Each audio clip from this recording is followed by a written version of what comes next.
It's Saturday night. That means it's time for the Don Tony Show. The wait all week long is finally over. Get Don Tony's perspective on current affairs in the world of pro wrestling and much more. The Don Tony Show.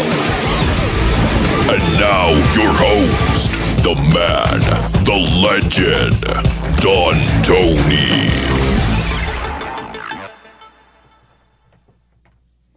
All right, good morning, everybody. How's everybody doing this very cold January weekend? It is January 21st, 2022. Don Tony Show is live 1 week from today, the Royal Rumble. Probably my second favorite pay-per-view of each year, WrestleMania being number one, Royal Rumble number two. The funny thing is you get a lot of people complaining about participants being announced. If you look on the women's side, there's been so few names added. And even on the men's side, I would say maybe only half have been revealed. And simply because Sheamus and Drew McIntyre were announced in advance, people were like, come on, stop giving us the names, give us surprises. I tell you, it is directly related to the last 3 years of AEW with the crackerjack surprises, the lights going out way too much. There's always a swerve. There's always a surprise. You know, we don't know what numbers people are coming out at. You got 30 surprises right now. You know, who comes out at number one is a big deal. Who comes out at number 30 is a big deal. So you got 30 surprises because you don't know who's coming out next. So just sit back, enjoy it, have a blast, stop complaining about every little thing. So I hope everybody's having a wonderful weekend. I am a little bit under the weather, but, not enough where it's going to stop me from trying to give you the best show I possibly can. We're going to keep it pretty simple for today. Nick Khan, Tony Khan were on the radio. Tony Khan last week, Nick Khan the week before. They just held it in the bag for about 10 days before they released it. And some very fascinating comments coming out on both sides. And Tony Khan is going to be more about comedy than anything else. Nick Khan is going to be a little bit more interesting. Now, I have tons of audio clips to share with everyone. And we will take a little bit of a dive into these clips. And I will give you my honest thoughts on it. But before we do that, I definitely want to just get this one out of the way. Now, because we had this conversation in the middle of December, we don't have to get into the whole thing again. There's no reason to. But a lot of other places kind of, ignored it. But do you remember when we talked about the Adult Survivors Act and the Sexual Abuse Cover-Up Accountability Act? Those were the two acts that were put in force by New York and California, giving individuals, not just women, but giving individuals the 1 year window to sue anybody they accused of any type of abuse in the past. And this opened the door of, my smoke alarm is going off, and she's not going to know how to shut this off. You got to hold the button down. What are you doing? Take the alarm off. She's got it. Meanwhile, I still hear it. Our house is burning down right now. The roof is on fire. What are you doing? Hello? All right. Stopped. Or maybe it just melted and I'm about to die in a fire. That's no joke, man. I know people who passed away. Every time I think about wrestling and fires, I think about Coco Beware's bird, how tragic that was, man. It broke my heart when I heard that because, my African Gray is still around. He's been around since like 1994. So when I heard that tragedy with Coco, it really, really hit me. But, all right, let's talk briefly about Rita Marie. When we talked about this back in the middle of December, we said, 2023 is going to be an agita-filled year for Vince McMahon if he does not reach settlements with at least Rita Marie. We heard about the rumors of that woman in California from a spa who alleged a few things as well. But as that has started to come out, it may not have been anywhere near as severe as before. Everything's okay. Just a little smug. I was making bacon. Okay. All right. She said everything's okay. She was just making bacon. Bacon! Sorry about the interruption. So this opened the door for Rita Marie to go after Vince McMahon. Remember, that window closed a while back. This stems from 1986. She has alleged since then that Vince McMahon sexually assaulted her. Vince has denied it all along. And, as we've talked about before, and again, we're not going to get into all the details, but the Wall Street Journal, releasing a lot of dirt on Vince McMahon. And, some of the individuals leaking information to the Wall Street Journal are attorneys of people going after Vince McMahon. That's obviously common sense. But a few people who are on the board of directors that absolutely despise Vince McMahon. The funny thing is when you hear some of the Nick Khan comments, you're going to think about something that I pointed out to all of you 2 weeks ago. Remember when Vince McMahon was commenting about Stephanie, stepping down, and this time, officially not just taking a leave of absence? Remember that little remark that he made in his press release that, basically she was just keeping the seat warm until he returned? If you remember that episode we did, I said they knew. They knew. See, Nick Khan, and we're not going to play every little detail of the appearance on Bill Simmons. First of all, I'd get in trouble if I did that. But number two, we broke it up into specific categories. And, man, did Nick Khan piss off a lot of people about his remarks with Tony Khan. Flashbacks to Dixie Carter. Oh, my God. Wait till you hear it.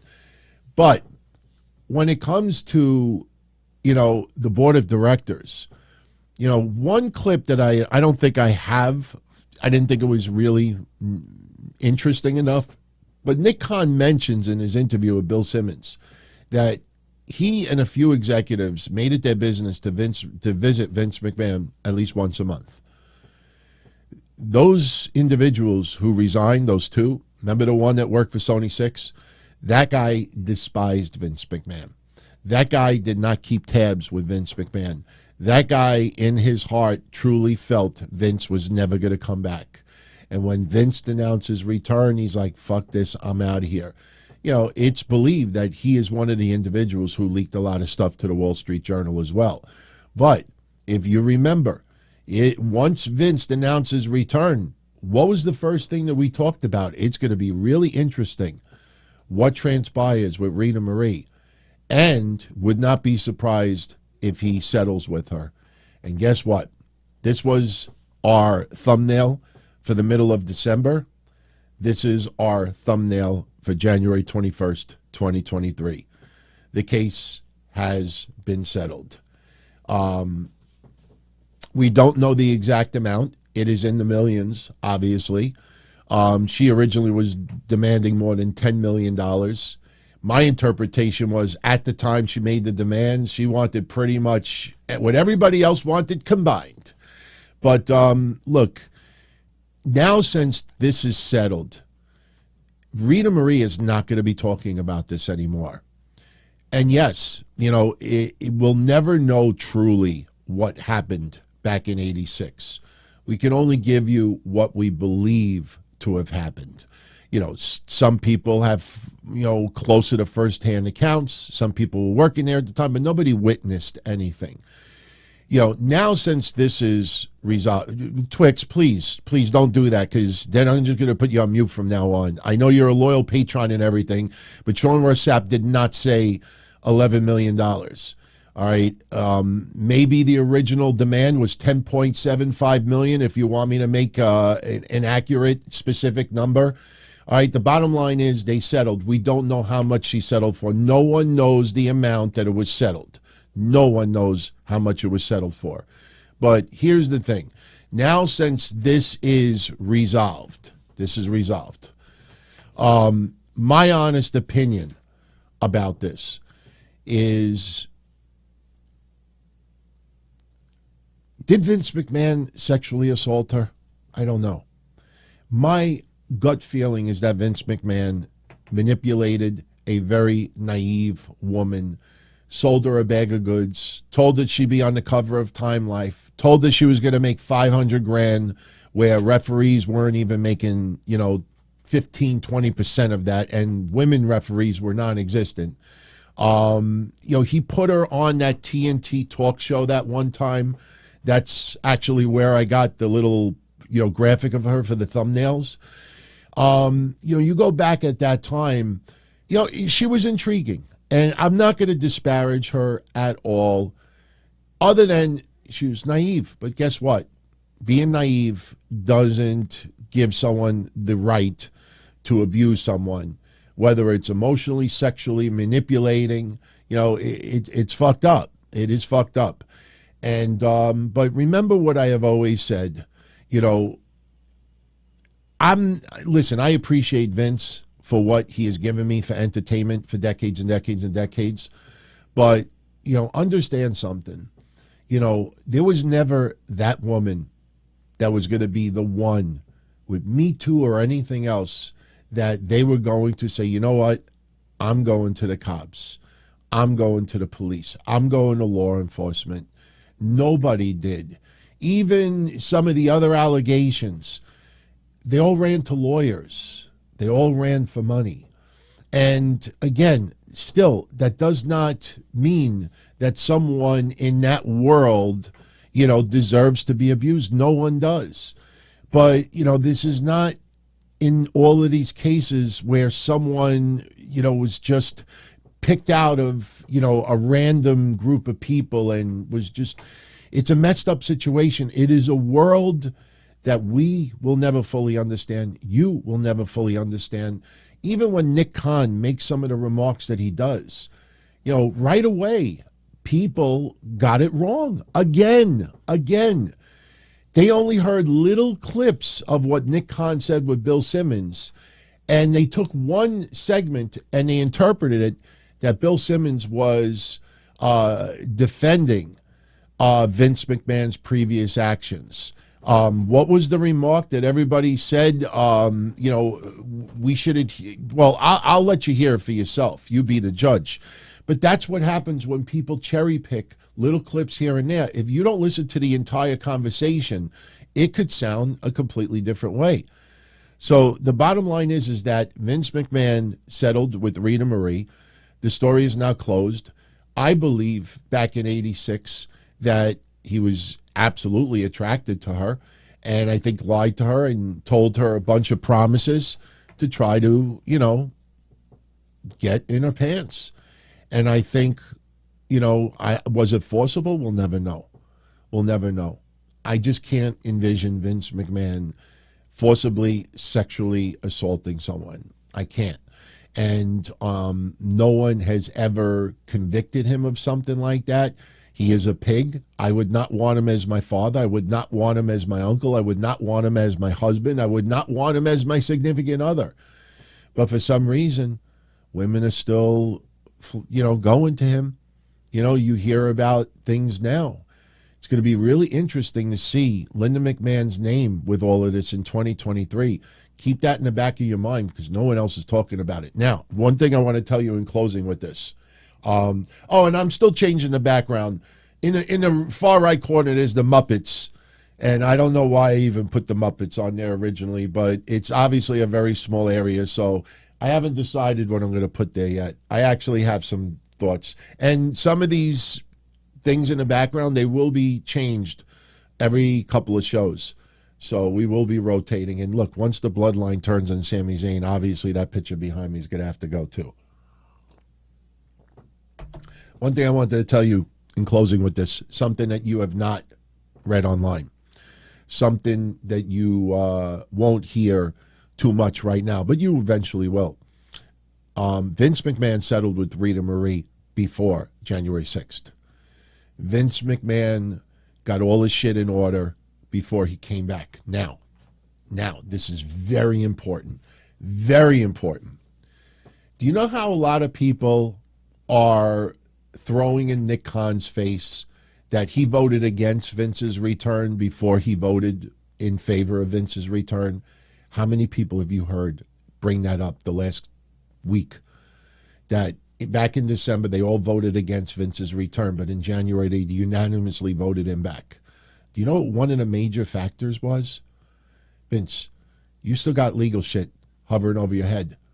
We're not bringing you back in this company and negotiating media rights, M&As, possible sale, if you could have impending lawsuits hovering over your head. Now, sure, there could be somebody out there that Vince has not thought about in decades, neither have we, that might live in New York or California, or maybe that's where it happened, and then they could come out of the woodworks and do something in June. We don't know. But once Vince squared away the remaining legal issues, and look, they are trusting Vince to not be lying to them.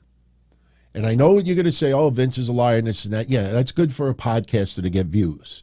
But in the billion-dollar corporate publicly traded world, there is a level of honesty that has to be put forth between the CEO, board of directors. It's just a fact. People don't like it, but it's a fact. They voted unanimously back in December because Vince was not completely resolved with these issues. And I personally feel that Vince settled with Rita Marie because he wanted back so much and so quickly that he's, all right, look, offer $8 million. Offer $8 million. And once he came back, he made $800 million. Am I wrong? So understand. And look, I'm not criticizing any podcasters because some of them are Hall of Famers that are making these claims. But I'm not criticizing any of them. My fucking cell phone's going off now. Anyway, I'm not criticizing any of these podcasters, especially Hall of Famers, that are bringing up, Nick Khan voted against him before he voted for him. Because I know that sounds like John Kerry. Remember when he was running for president? Oh, I voted for it before I voted against it. That's what the line is. But, they don't pay attention to the corporate side of things. Nobody wants to hear them pay attention to the corporate side of things. They want them to talk about wrestling, their views, their knowledge, nostalgia, stories, opinions. So they don't understand that these things had to be taken care of before they welcomed Vince back. That is the facts. You will not hear it or read it anywhere else until people decide they want to spend some additional time to figure that out. And who knows, maybe some people are intentionally ignoring, the truth, because that's for a fact as well. People ignore the truth because it allows them to keep a narrative. Hey, great example, Saudi Arabia. I think a lot of people out there knew it was bullshit. I think a lot of people realized, hey, how come nobody in the financial world is talking about it? Hey, how do you hire J.P. Morgan Chase and then 48 hours later, we got a deal, boss. We got a deal. It's like unheard of. But they ran with it anyway, and they played dumb so they can clickbait and attract people to tune into their shows. And I think we were really the only podcaster with decent number of views and downloads. I mean, yeah, about 90% of my audience is still audio only. But, I'm consistently in the top 50 of all the shows out there. And I think we were the only show from day one. Bullshit on Saudi Arabia, bullshit on Mercedes Moné and AEW, bullshit on a lot of things. And now, Nick Khan is on the Bill Simmons podcast. And what is the go-to line that people do? They did it to Vince when he talked to Pat McAfee. They did it to Nick Khan talking to Bill Simmons. Their only go-to is they're lying. They're lying. They're lying. Based on what? Based on what? That's the only comeback they can make. So let's have some fun with audio. Now I'm going to mix it up. I'm going to mix it up. We're going to do Tony Khan first. Let's do Tony Khan first. Let's share his unedited comments. Oh, this cute little couple, Maggie and Perloff. they actually got a good podcast. I'm just joking around. But when they played their it's exactly 27 seconds, everyone. When they put their 27-second clip online about Tony Khan interested in buying WWE, I think a lot of people just didn't notice that clip was edited. Oh, I got the whole clip for you, and it is fucking hilarious. In fact, the video side of it, if you look at the Maggie, she looks like she's about to laugh. I'm not kidding. She looks like she's about to laugh. So we're going to share the Tony Khan audio first. Then we will share what Nick Khan had to say about Tony Khan. That's hilarious in itself as well. Then we'll talk about what Nick Khan said about Vince and Saudi Arabia and Stephanie McMahon and the sale. And then we'll get into some tidbits. Now, I do want to do something beforehand, and I definitely need to bring this out there. We got some beautiful, positive news with regards to Jay Briscoe's daughters. Beautiful news. WBOC in Delaware is the one that is basically leading all these stories. You know, no disrespect to wrestling news sites out there, but when they're claiming they got these exclusive reports, in many cases not even crediting the local news stations, that they're the ones that are actually putting it out. You know, the mother of Jay Briscoe, Jana Pugh, she talked to WBOC. She didn't talk to a wrestling news website. And that is a beautiful picture of Jay Briscoe with the Ring of Honor championship title. That is very, very beautiful. She actually gave some positive news that Gracie, one of his daughters, is doing better. She was originally declared paralyzed from the waist down, but she had a lot of swelling. And right at the impact of the accident, she now has feeling in her knees.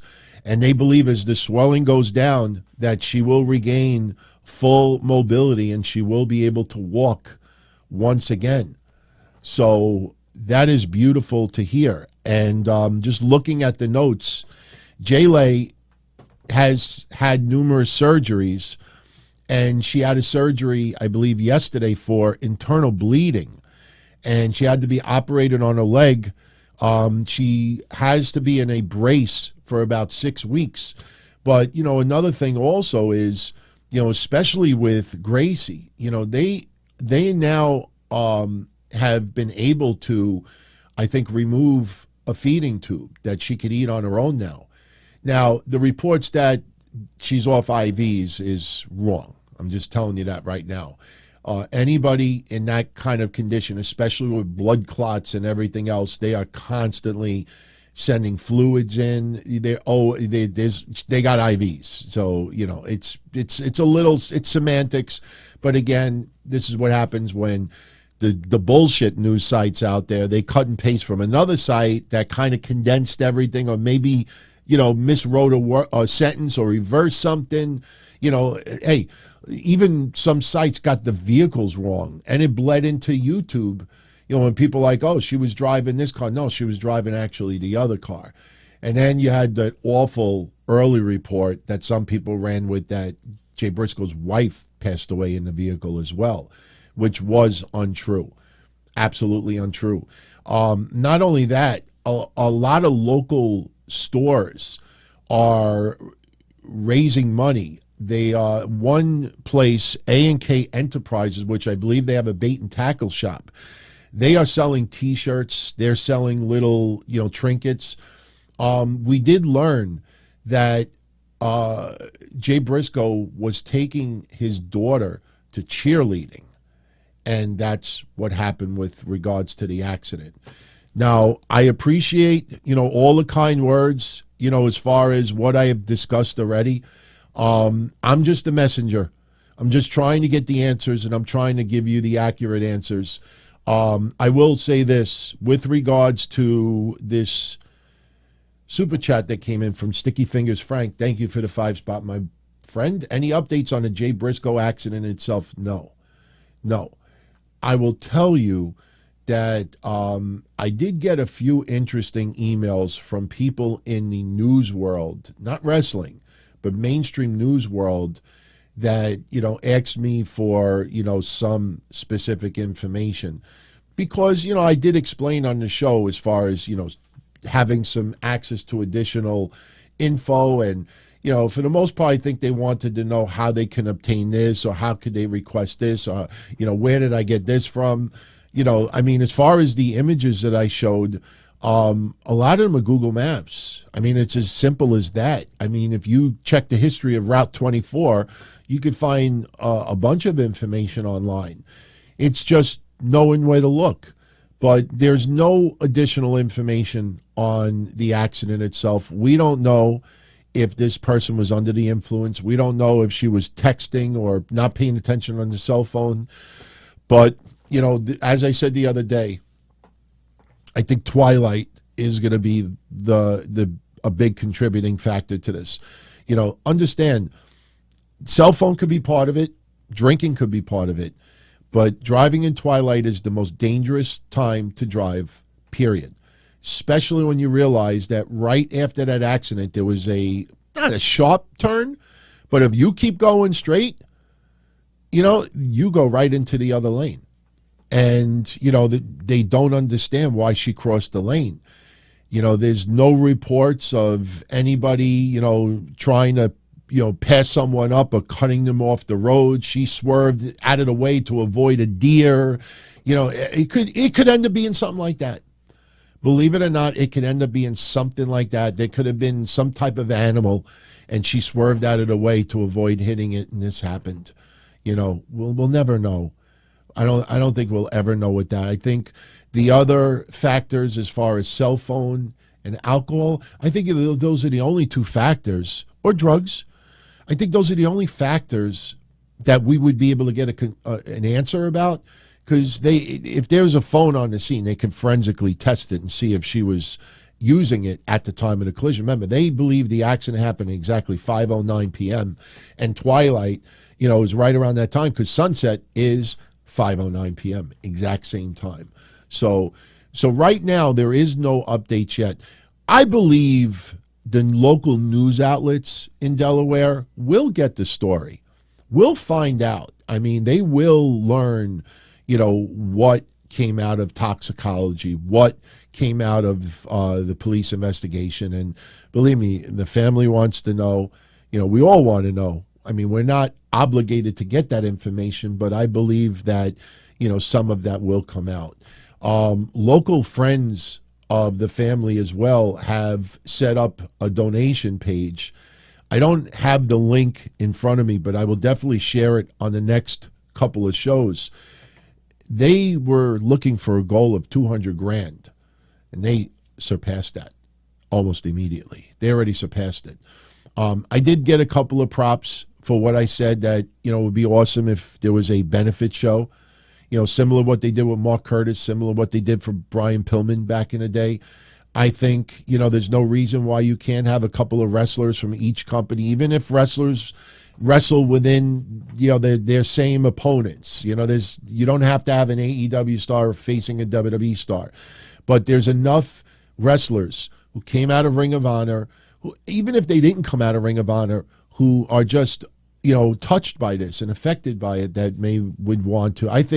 I personally think if WWE or AEW told their roster, hey, listen, there's going to be a benefit show, and we can send, 6 wrestlers, who wants to go? I think tons of people will raise their hand. I think tons of people will. Yeah, I see what you're saying, Rams fan. I'm not mentioning any individual wrestlers and what they donated, but the generosity of the wrestlers has been tremendous. And some of the names, that are the biggest donators are the ones that you always see trying to help someone. And God bless them to, be able to have those means to do it. So, we'll definitely share the links. Something else I wanted to say quickly, and then we'll get into the Vince, stuff, and then we'll get into a couple of things from SmackDown yesterday, Rampage, Little Bella's controversy. Little controversy with the Bellas and the 30th anniversary of Raw. Is it a controversy? I don't know. You'll be the judge. We'll get into that in a little bit. All right. One last thing. I know it's being, and this I have to be really careful how I say this, because I just want to celebrate the life of Jay Briscoe, his career. It's awesome to see so many of you out there who never watched Ring of Honor, who never watched their work before, never found it interesting, are now giving it a second chance and are fans. That is awesome. That is one of the coolest things to come out of this, that the Briscoes in Jay's tragic passing have gained a lot of new fans that are just seeing their stuff for the first time. And that's awesome. And I don't want to throw shade in any other way, but I will say this. I'll say it indirectly, but you'll know where I'm going with this. I see a lot of people on social media saying, fuck you, WarnerMedia, for not allowing a Jay Briscoe tribute and this, and that. Okay. A couple of things that I'm going to share with you. And this is just the raw truth. A lot of people wouldn't dare say it. First of all, with all due respect, Jay Briscoe was never on AEW television. So if you really, really think about it, doing a 10 bell on AEW Dynamite, yes, Tony Khan owns it, but doing a 10 bell, I don't think that would have been automatic, please hear me out, it wouldn't be automatic because he was never a wrestler on their product. Yes, they should have been wrestlers on AEW. We've been talking about it. Hell, do you remember one of my predictions for 2023? You will see the Briscoes in AEW. I didn't expect this, but you know what I mean. They absolutely should have been AEW. Redemption. That guy has redeemed himself. So the assholes in WarnerMedia that was still butthurt over this, that's a big deal. And I don't blame people for being mad at WarnerMedia, but let's also get into a couple other things.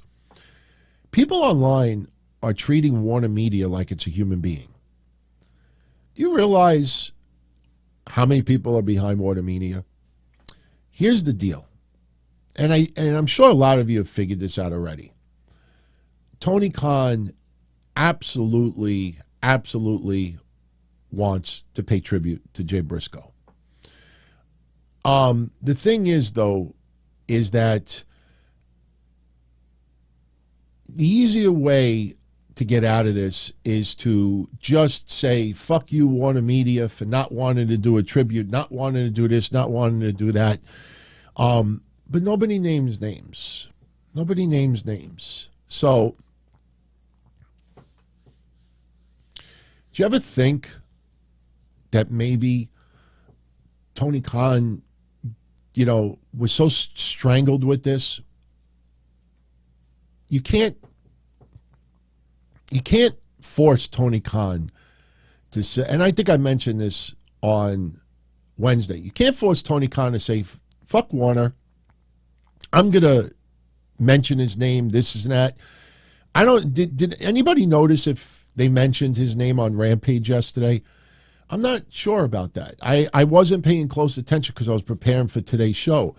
But my point is that, do you see how quick it came out that WarnerMedia banned a Jay Briscoe tribute? Those are the EVPs feeding it to the usual suspects to get it out there as quickly as possible, because we don't want anybody to turn around and accuse Tony Khan for, why didn't you ring the 12s? Why didn't you ring this? Because the only person you can blame is WarnerMedia. But understand, people have questioned the Briscoes not being on AEW for close to a year. Even before Ring of Honor was sold to Tony Khan, people wanted to see the Briscoes in AEW. And the word was all the time is that WarnerMedia wouldn't allow. Why didn't all of these people in the wrestling business, especially those who might be LGBTQ, why didn't they all step up a year ago, 2 years ago, 3 years ago, and be a little bit more vocal? Like, listen, I don't know why, WarnerMedia won't allow them on the show. Jay Briscoe is not the person. Like, there was a lot of buzz amongst fans, but people within the wrestling industry were lot more quiet than they probably should have been. But understand this. I saw some moron, and I'm not even going to share the tweet, but some moron actually said that WarnerMedia is partially responsible for what happened. And that is just ridiculously stupid. Them being on AEW the last 2 weeks or 2 years would not have prevented this accident. Could have happened anywhere at any time.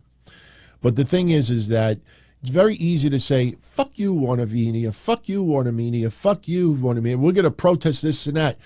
You know, how's about getting names? How's about, you know, some of these people in the media trying to get the names? They know the names. You think that there's like 1,000 corporate people in WarnerMedia that they can't figure? They know who it is. They won't make it public because getting Tony Khan in trouble is more concerning for them than letting everybody know who in WarnerMedia is responsible for being so shallow and unforgiving and thick-headed that even in the motherfucking guy's death can't even tribute. To me, that is someone you want out of WarnerMedia, but instead they hide the name. They hide the name. A lot of these journalists, they know who it is. I don't know who it is. Trust me, if I figure out who it is, I'll I'll tattoo it to my forehead like Al Snow's head. But just take notice that, you know, you say, fuck you, WarnerMedia. It's like, fuck you, government. Fuck you, White House. Fuck you, FBI. It's not a human being. Who do you think that you're triggering at WarnerMedia by saying, fuck you, WarnerMedia? You know, people got to start demanding names.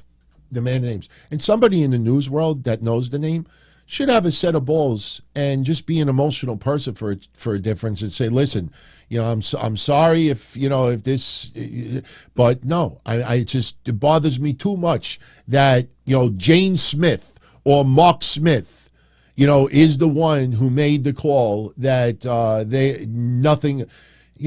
think that's a big deal. But that's just my selfishness talking. All right, let's move on. We got to move on because we're going to start running a little bit too late, and I definitely want to keep this shorter. We got a busy week coming up. Tomorrow, if you are interested, 8:05 p.m., we have the sit-down. And believe me, I'm sure there's going to be some topics you're going to want to talk about that has happened. And then next week is the Royal Rumble. Some of you asked if I'm going to do a show earlier in the day. I probably will. I'll probably do predictions. I might even do one live next Friday night. Maybe next Friday night we do a special episode live and we do some Royal Rumble predictions. That's always fun. So I'll let you know during the week. Now, before we get to the audio with Tony Khan, Nick Khan, and others, this Monday we have the 30th anniversary of Raw. Yesterday on SmackDown, they played an awesome tribute to the first 30 years of Raw. The video was probably, 3-4 minutes long? I found it very interesting that nobody posted, you know, hey, Sasha Banks was shown. Yes, she was. Jericho's, you know, my favorite Raw moment in the history of Raw. My favorite moment of all time on Raw is when Jericho made his debut. Still is. I think it always will be. But, you know, they showed Sasha. They showed, you know, and a lot of people, nobody really made mention of it. So I loved the video yesterday. But there's a little controversy. You know, we were having some fun early in the week. We said, oh, yeah, the WWE Legends and the Bellas. You know, apparently we weren't the only one. A lot of people are like, wait, the Bellas are considered legends? Well, you know what? For the amount of time they've been in WWE, I guess you can call them a legend. Why not? But this was the original advertisement from Raw this week. All right. Now, they've added some names. But as you will see, they've also removed some people as well. Gee, where did the Bellas go?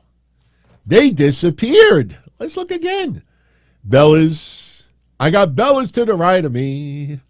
I got no Bellas. So, why did they do that? I have no idea. But the Bellas are no longer shown on the billboard for Raw 30th anniversary. I think they'll still be there. I think they will. It's going to be interesting if The Rock appears. We had this conversation a couple of days ago. They're going to do a celebration of the Bloodline. And now after what we saw with Sami Zayn on SmackDown, there's going to be some, there's going to be some celebrating.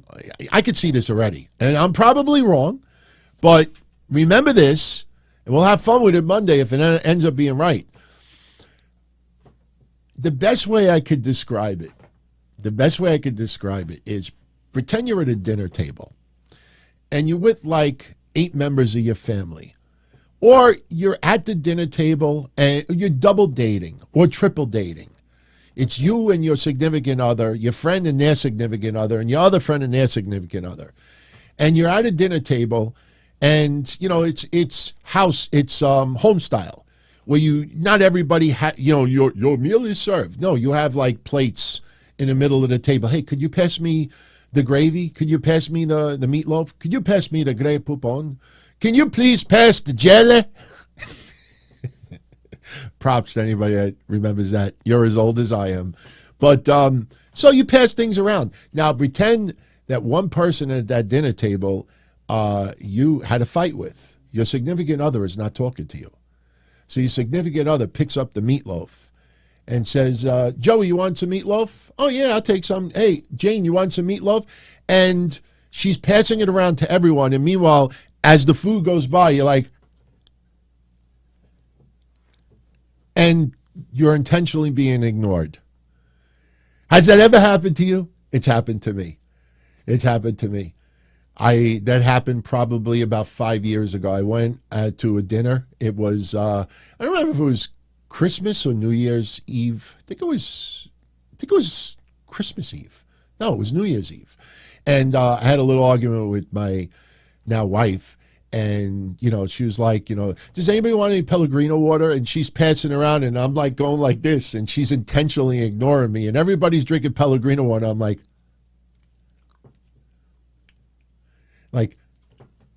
just give me a little. That's what they're going to do to Sami Zayn on Monday. That's what I think is going to happen. You're going to see each individual celebrated. Solo Sikoa will be celebrated. The Usos will be celebrated. Roman Reigns will be celebrated.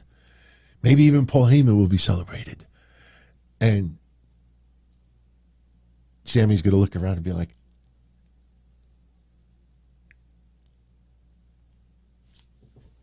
I'm telling you, I think that's what's going to happen. Oh, yeah, somebody's saying, did I just spit? I actually do have a little talent. I don't know if you could see it this way. I used to be able to, do something with, don't ask me why, I used to be able to do this. I don't know if you could see it, but meanwhile, my speaker is like, what the fuck you doing? You're giving me a shower. So, this was the story of SmackDown. Hey, fist bump, please. Fist bump. We'll talk about SmackDown a little bit. We got a tag tournament. Very, very active. That was the main part of SmackDown. But let's talk a little Tony Khan first. Tony Khan appeared on the Maggie and Perloff show. And they were talking AEW. They were also talking about the Jacksonville Jaguars and give the Jaguars a hell of a lot of credit. Comeback team. And let me tell you something. Tony Khan, I know we've called him a petulant child in the past, but that guy is very, very smart. And he's like Rain Man at times. When that guy, is comfortable and he's in his zone, that motherfucker will throw out facts and just talk smooth. And you're like, hey, I'm kind of impressed at the guy. And then when you talk about topics, because he is not a creative writer, and that motherfucker doesn't know how to answer MJF for 6 months. For 6 months. How he dodged things. CM Punk dodged things. Storyline, dodge things. Controversy, dodge things, because he is so dependent on the EVPs. He is so dependent on the Michael Nakazawas and the QT Marshalls and everybody who works behind the scenes. He is so dependent on them that He doesn't know how to react to this stuff. And I'm going to play you 4 clips. Actually 5, but they are very fast. And 3 of them have nothing to do with AEW. But I want you to hear the difference between Tony Khan talking about the Jaguars, Tony Khan talking about stats, and you listen to him channeling his inner Dixie Carter when he talks about AEW. It is fucking hilarious. You know, if you remember Ariel Helwani, the interview that he did with Ariel Helwani, that Ariel literally just wanted to take his head and smash it through a piece of sheetrock. Honestly, if Maggie and Perloff next Tuesday or Monday, if they have bumps on their head, I guarantee you they just laugh their ass off. I want to give you an example, all right? Tony Khan was asked about Stephanie. I'm going to give you my honest opinion. I truly believe Tony Khan is petrified at the corporate world. He is petrified at World Wrestling Entertainment. That motherfucker is petrified. You know, when he's around wrestlers and he says, yeah, I told Stephanie and Nick to shut up. Remember what we said? They probably laughed at him like, who's this fucking goof saying that? You know, like, but when he's in a professional environment where what he said, not to use a criminal term, but what you say can and will be used against you. He melts. He melts like butter. Seriously, Tony Khan should come out with like some liquid butter. He just melts. I'm going to give you some beautiful examples right now. Listen to how awesome Tony Khan speaks about the Jaguars. Come back. What were you thinking in the first? Oh, wait. There we go. What were you thinking in the first half of that Jags game, and then what were you thinking in the second half? You know, I didn't stop believing at any point. The team keeps coming back, and I know you're both really big football fans, and you've seen it firsthand, whether it was the prior week against the Titans or against the Cowboys, the Ravens. Time after time, the Jags have come back, and it's 5 straight big comeback wins at home. We've had comebacks of 17 points, 10 points, 17, 9, and now 27 in our last 5 home games, and we've won them all. So it's pretty incredible, and I never stopped believing in this team, and they never stopped believing in each other, and they never stopped believing in Doug Peterson, who's such a great coach and has really changed this organization in so many ways for the positive. Okay, there you go. By the way, I don't want to just do this in the chat room. I want to give a little apology to somebody I kind of like singled out earlier. That is Twix. When we were talking about the $11 million with Rita Marie, he was talking about the original demand. Wasn't talking about the settlement. I know Sean Ross Sapp did not report any settlement amount of money, but as we were doing the show, I was thinking in the back of my mind, I think he was talking about the original demand by Rita Marie, even though you're kind of wrong because it wasn't straight up $11 million, but I get what you were saying. But you hear that with the Jaguars? Fine. I have no issue with what he said. He was smooth, happy. He's throwing numbers out. The 5 comeback victories, 7 points, 10 points, 7 points, 5 points, 27 points, whatever it was. I'm like, all right, no issues at all. All right, now, same show. Now here's Tony Khan talking about stats. Like, we had an analytics group. I work with great people, Zach Beislein, and a number of people on statistical research, and I also own a company, True Media, that is the top. Take note how this guy don't pause and stutter and have awkward things. Just listen to what he says. He's actually sounds brilliant. Sports engineering firm in the world. 25 out of the 30 Major League Baseball clubs work with us, and we work with most of the major media providers and the NFL on the next-gen stats. And Doug, when he was in Philadelphia, had a great group, and he brought Ryan Pagnetti, who's a top statistical analyst, with him, and we all work together now. And, I mean, Doug's a leader, and Doug is the person who makes these calls. And, you know, he is somebody who really does believe in it. And so it does make me very happy, but it's also just great to work with him. And that's one of the reasons why I was so excited to have a chance to work with Doug Peterson, because when you watch Doug in Philadelphia, he was making those aggressive moves, and that's what he does in Jacksonville, and it's been great for us. And, you know, as we built up the roster in the past couple of years, I think the talent has really gotten better at the Jaguars over the last few years, and really Doug coming in, it was at the perfect time. Again, no issues at all. You know, you start to see the difference that he is not the quarterback. He is not the coach. He is not on the field. He is not a player. He is behind the scenes making those decisions, and he can't try to be the be-all, end-all like he is in AEW. Plus, you know, the way the NFL handles things, you know, let me put it this way. It's like you look at any of us at podcast. All right, we come up here, we act stupid, we act goofy, we yell, we scream, we laugh, we do dumb things sometimes. And you might meet us outside or in our real, you know, like employment world, and you'll probably say, wow, you are nothing like you are in the shows. I think when Tony Khan, when he's doing the NFL, when he's doing the other leagues and everything else, you know, he's got to be straight up on the arrow. When it comes to AEW, that's like his playground. That's like adult coloring books. That's like adult bouncy balls.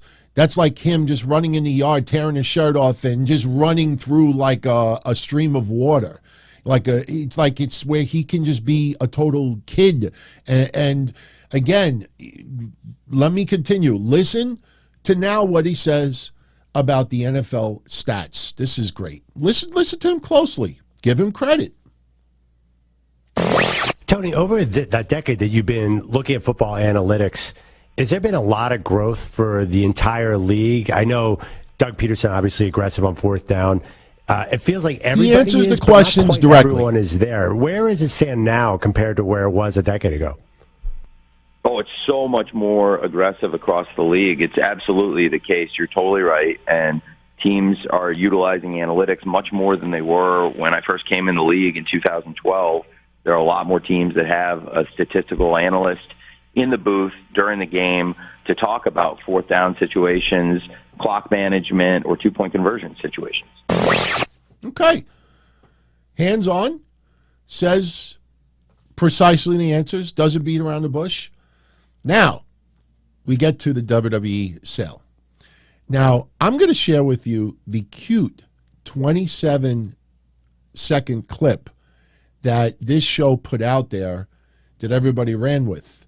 You take Tony Khan's 27 seconds, and it sounds pretty normal. Here you go. I am interested in the news that there's potentially a sale process, and certainly I think we've shown that when there's acquisitions, transactions, we are capable of making the big purchases.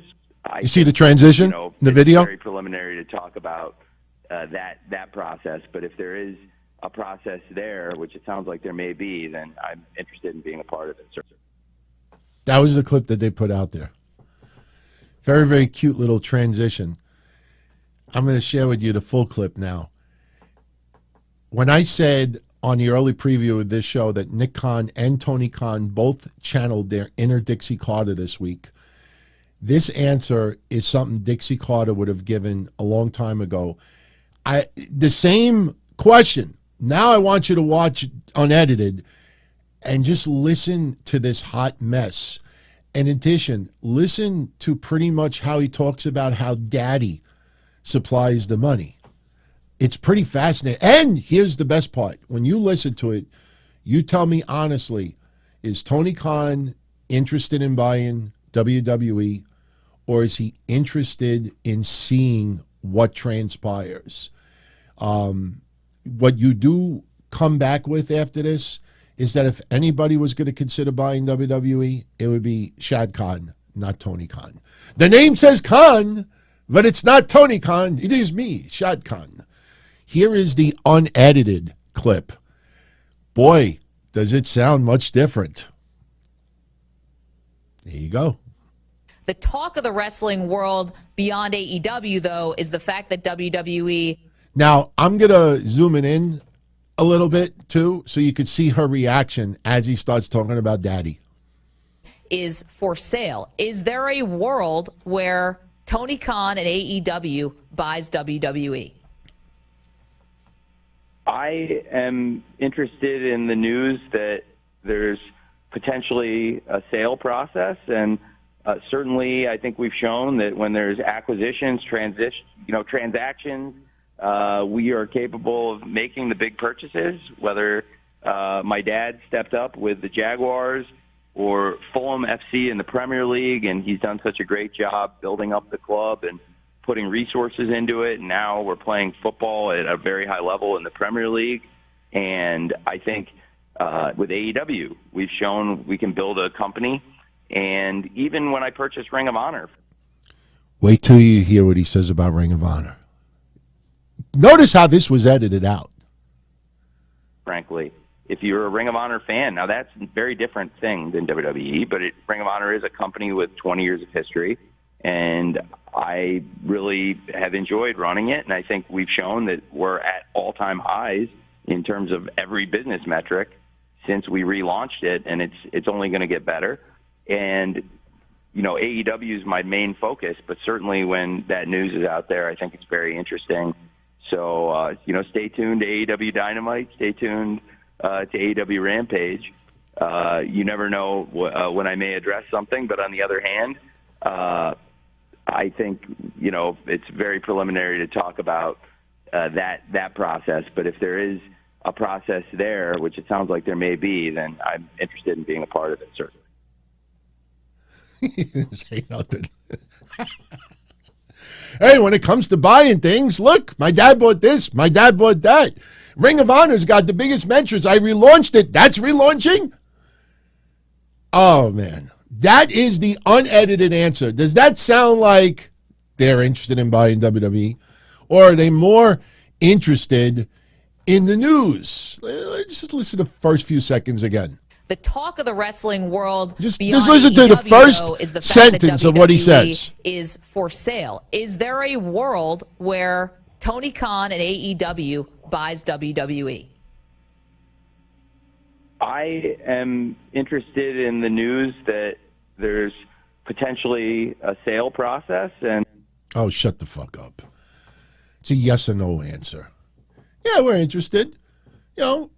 We're not going to dump all of our worth and take away from, the Jaguars in the Premier League and AEW and Ring of Honor. But, if the stars aligned and we were able to get it at a good price, yeah, I'd be interested in buying it. No, it's, Now, Stephanie McMahon. We all know Stephanie stepped down. Now, he was asked about Stephanie. All he really technically I'd say is, look, she's a great executive, a great woman, whatever her reasons were, wish her the best in the future. Listen to this. This is great. What did you think of Stephanie stepping away, kind of for the second time, but this one looks a little bit more permanent? I can't speak to it. I haven't talked to her in a long time, and I can't speak to what's happening there, but certainly very focused on AEW, and it's a big night for us tomorrow night. We're coming off such a great show at the LA Forum last week, and I'm looking forward to announcing more about when we make our return to New York, but certainly the wrestling fans have come to expect great things every Wednesday night on TBS from us, and tomorrow I know we'll have a lot of great things in store for them.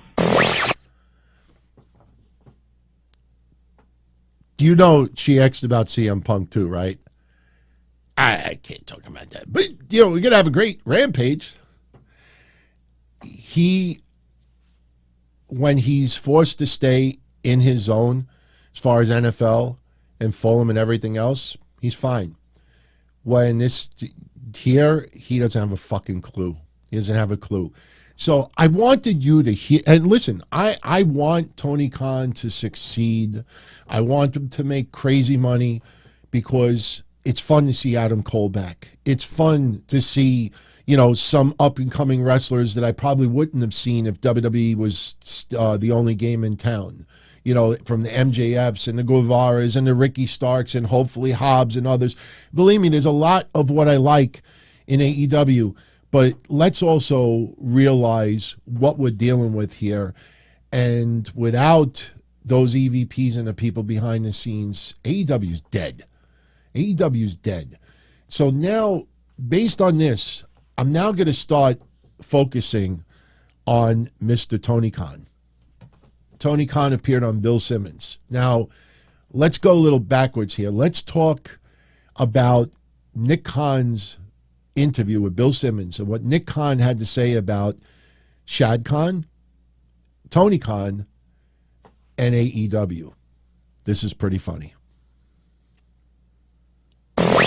I've never met the kid. Tony Khan seems like a nice kid to me. I don't know him. Actually, you know what? Let's go. Let me do another clip first. This is about AEW. Now, I did find this funny. Think about this. This interview that Bill Simmons did with Nick Khan was about 2 weeks ago. Today is January 21st. This was done around the first week in January. I hysterically laughed when I heard Bill Simmons actually say that AEW is having a better 2023 than they did 2022. It was not even 2 weeks into January. And he's saying they had a better what the fuck are you talking about? We're only 2 weeks in January. Oh, they're having a better 2020. Listen, but this is great. Here you go. Check this out. In the last couple of years, you had AEW. They come in as probably the most polished challenger you guys have had in 20 years. They kind of countered it a little bit. They grabbed some ECW pieces and some indie wrestling things and some All Japan, all this stuff. And it seemed like a real competitor. It seemed like they had, at least in the wrestling community of the nerds and the people who love the 5-star matches, all that stuff, they kind of tapped into that. At what point did you feel like they were a threat? Well, how do you think they're doing now? Not as well. Right. I think a couple things. I've never met the guy. Although I think they're having a better 2023 than 22. But anyway, go ahead. Yeah, fuck you smoking, man. I didn't like him calling fans nerds. I mean, you're just setting the tone like, hey, Nick, what do you think of Tony Khan? As I stroke you a little bit. Now, I think that was wrong. But, all right, now we get to Nick Khan talking about Tony Khan and Shad Khan. This is great. I've never met the kid. Oh! Tony Khan seems like... Before I share it, when I said Nick Khan has his Dixie Carter moment as well, I got to set this up. You'll appreciate it. You remember 2013, Dixie Carter did an interview. It was either Forbes or Sports Illustrated, and she claimed that Impact was cash flow positive for several years. And she got away with the remark, and I have brought it up at least 20 or 30 times over the last 9 years, 10 years, talking about that. And gave you all a lesson on what cash flow positive is. As long as your bank account has a positive balance, you're cash flow positive. You could have millions of dollars in debt and have $10,000 in the bank, and you could call yourself cash flow positive. It was probably the dumbest thing that I ever heard Dixie Carter say.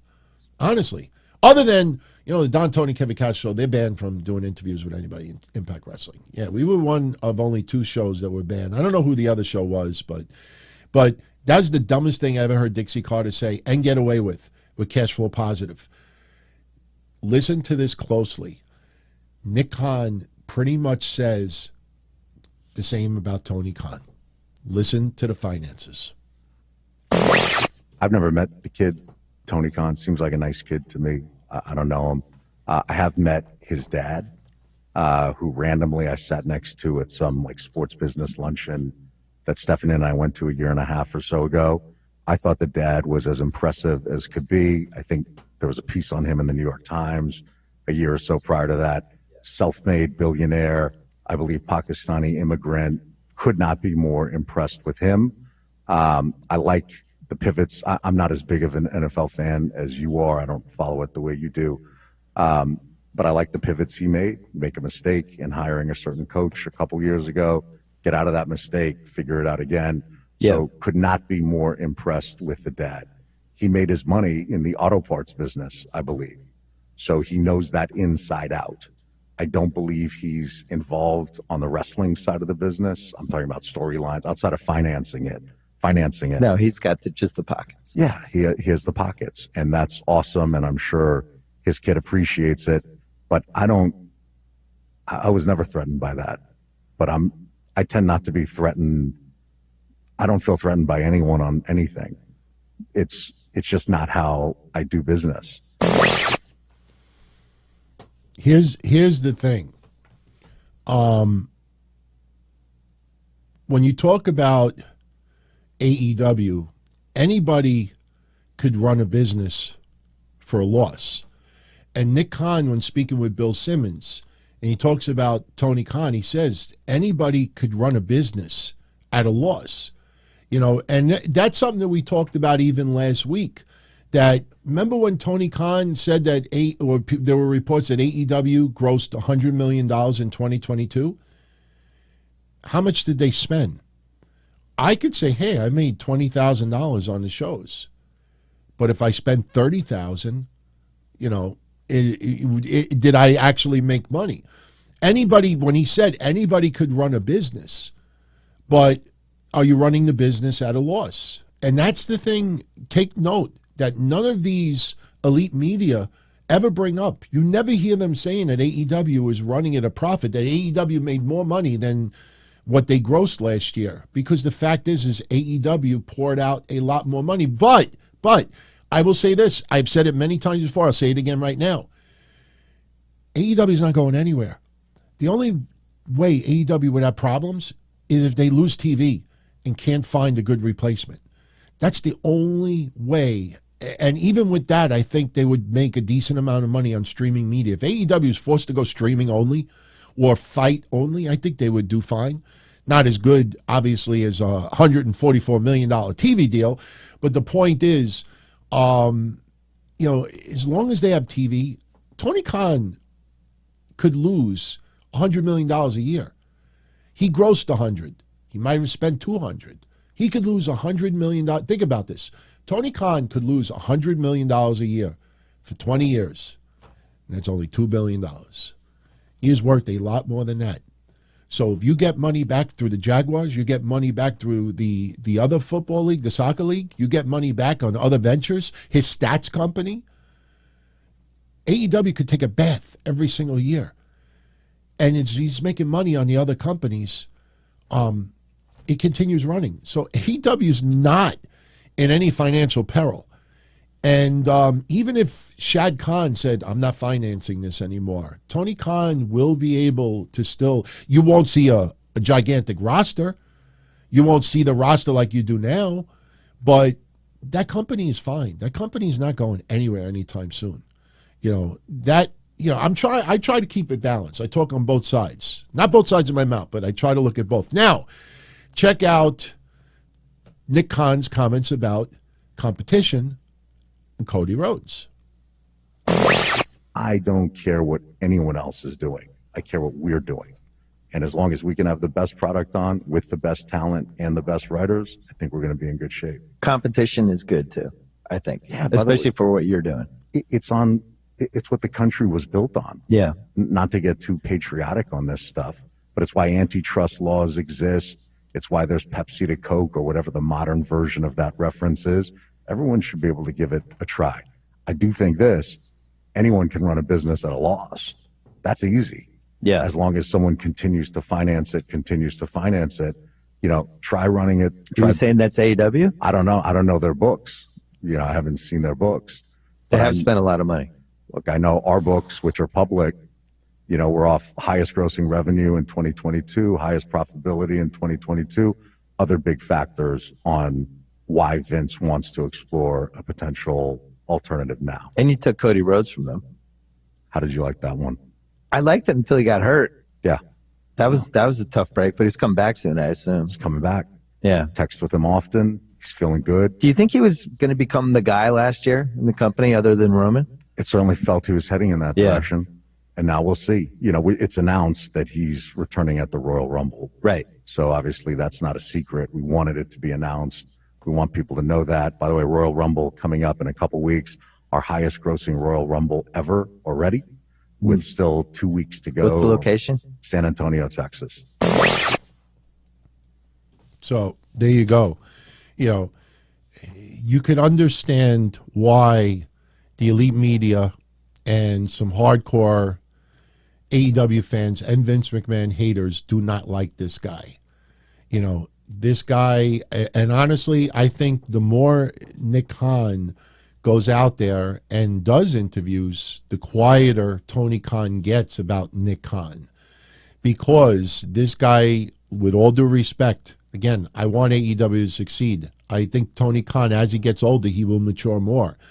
But you can tell that Tony Khan, in front of the wrestlers, with the camera there, very relaxed and cut promos and say, you know, negative things at WWE. But when it comes to going on a serious sports show, a serious interview, and those topics are brought up, the guy melts like butter. And you could hear it in his voice. You could see how you see where he goes into his comfort zone. Oh, you know, we got Rampage coming up. We got Dynamite. We just had a great show. So he gets, one minute he feels uncomfortable, he shifts.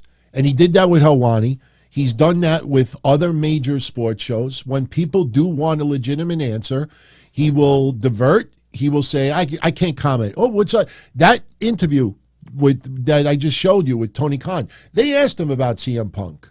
Oh, it was a great performance, isn't that? Well, when will he be back? Well, I can't comment on that. That's why you see some news outlets and some podcasters in the last day or two saying they believe CM Punk will be back. Because even Tony Khan is talking now like he did about MJF. I can't comment about it. Well, will CM Punk be back? I can't comment about it. Like, if he's no longer with the company, like, why not just put it out? I can't comment. But Rampage is coming up. So as soon as he gets uncomfortable that a real journalist is going to challenge him or want a legit answer, you know, when it's NFL stats, no problem. When it's the Jaguars, no problem. When it's soccer, no problem. When now it's something here in the pro wrestling world, problem. All right. So now let's shift. Nick Khan talking about the return of Vince McMahon. Why Vince McMahon is back. Why Vince wants to sell now. The fake news that was Saudi Arabia. And as you hear the Saudi Arabia talk, remember everything that we talked about weeks ago, why that was a lie all along. Michelle Barrios and the other, was it George Wilson? I don't remember the other person's name, but anybody remember the other name that came back? He talks about why Vince brought them back. And I'm going to show you where everybody's clickbaiting, claiming that Nick Khan is justifying Vince McMahon's sexual indiscretions. There was some clickbait there, and I'm going to share it with you. And he talks about Stephanie. So let's first talk about Stephanie McMahon. I think it was George Wilson, I believe. Michelle Barrios, Michelle Wilson, Michelle. All right, George Barrios, Michelle Wilson. That's it. All right, now we got it right. Michelle Wilson, George Barrios. There we go. All right, here, Nick Khan talking about Stephanie McMahon. You still didn't properly explain to me why Stephanie left. I still don't get this part, the second time. I think she came back because her dad asked her to come back. But she's good at this, though. She's great at it. And by the way, the meetings that she went on that I participated in a lot, as you can imagine, when there's stories like that come out, you want to make sure that people see you and they know who to talk to and they know they can call you and that, hey, there's a face with the product and that there's somebody there to answer if there's a question. Yeah. So that was more about that. And at this moment in time, I think she felt her work was done for now. Nothing is permanent. Again, terrific executive, even better person. Life is long. Let's see. Nothing is permanent. You remember when we were talking about those shares? Vince, if they don't sell that company and Vince is still majority shareholder and it's his time to go, Stephanie could end up having even more power than what Vince McMahon had. Stephanie came back because Vince asked her. And understand this, she was co-CEO, but she was also chairwoman of WWE. When Vince returned as chairman chairwoman was no longer necessary. And that's why Stephanie stepped back also. We don't know all the details. There's obviously some issues, family rift. There's definite there. But, we're not there to see the everyday, so we don't know all the aspects of it. All right, let's now talk about the we'll save the Saudi part. Actually, we could talk about it. Saudi Arabia. Listen to what they say about Saudi Arabia and a little bit of simple logic that if people would have used it, they would have known since day one the Saudi Arabia rumors were bullshit. Check this out. There's a fake story last week. Fake. 100% fake, 100% made up, saying that there was an imminent transaction or whatever it was. Totally false. That you were going to sell basically privately to some Saudi money group, and that was going to be how this ended. It seemed, and then I checked the person who had and they had like 5,500 followers. Yeah, but then the way the world works this time in 2023, people just ran with it for the next 18 hours. Yeah, it was absurd. It was nuts. And by the way, that person subsequently took down that tweet. Right. Because again, when I'm saying 100% false, it was 100% false. 100% false. 100% false. Now listen to the logic. Listen to this closely. This is about why, in all my years doing this, why I always talk about the corporate side of WWE. You have to understand that. If you don't understand that, you'll never get things right, especially when it comes to business decisions. Check this out. There are so many rules in place when whether for public traded companies involved, either selling or buying, there's so many rules in place that it would never come out that way, like it did last week with this thing that just pops out. And plus the sale process, if you're going to do this correctly, which I would assume you are, it's months and months, and you're going to want multiple bidders, and you're going to play people against each other, and it would just be like, oh, somebody made us an offer, we're done. Simple as that. That simple common sense was not used by anybody. That's what's crazy about it. All right, now I want to share with you the clickbait.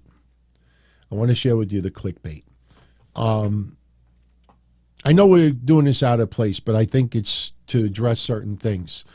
There was a phrase that was floating around, and I'm going to pull it up now from my synopsis for today's show. But there was a phrase floating around that a lot of websites ran with to accuse Nick Khan of justifying and downplaying Vince McMahon's sexual indiscretions.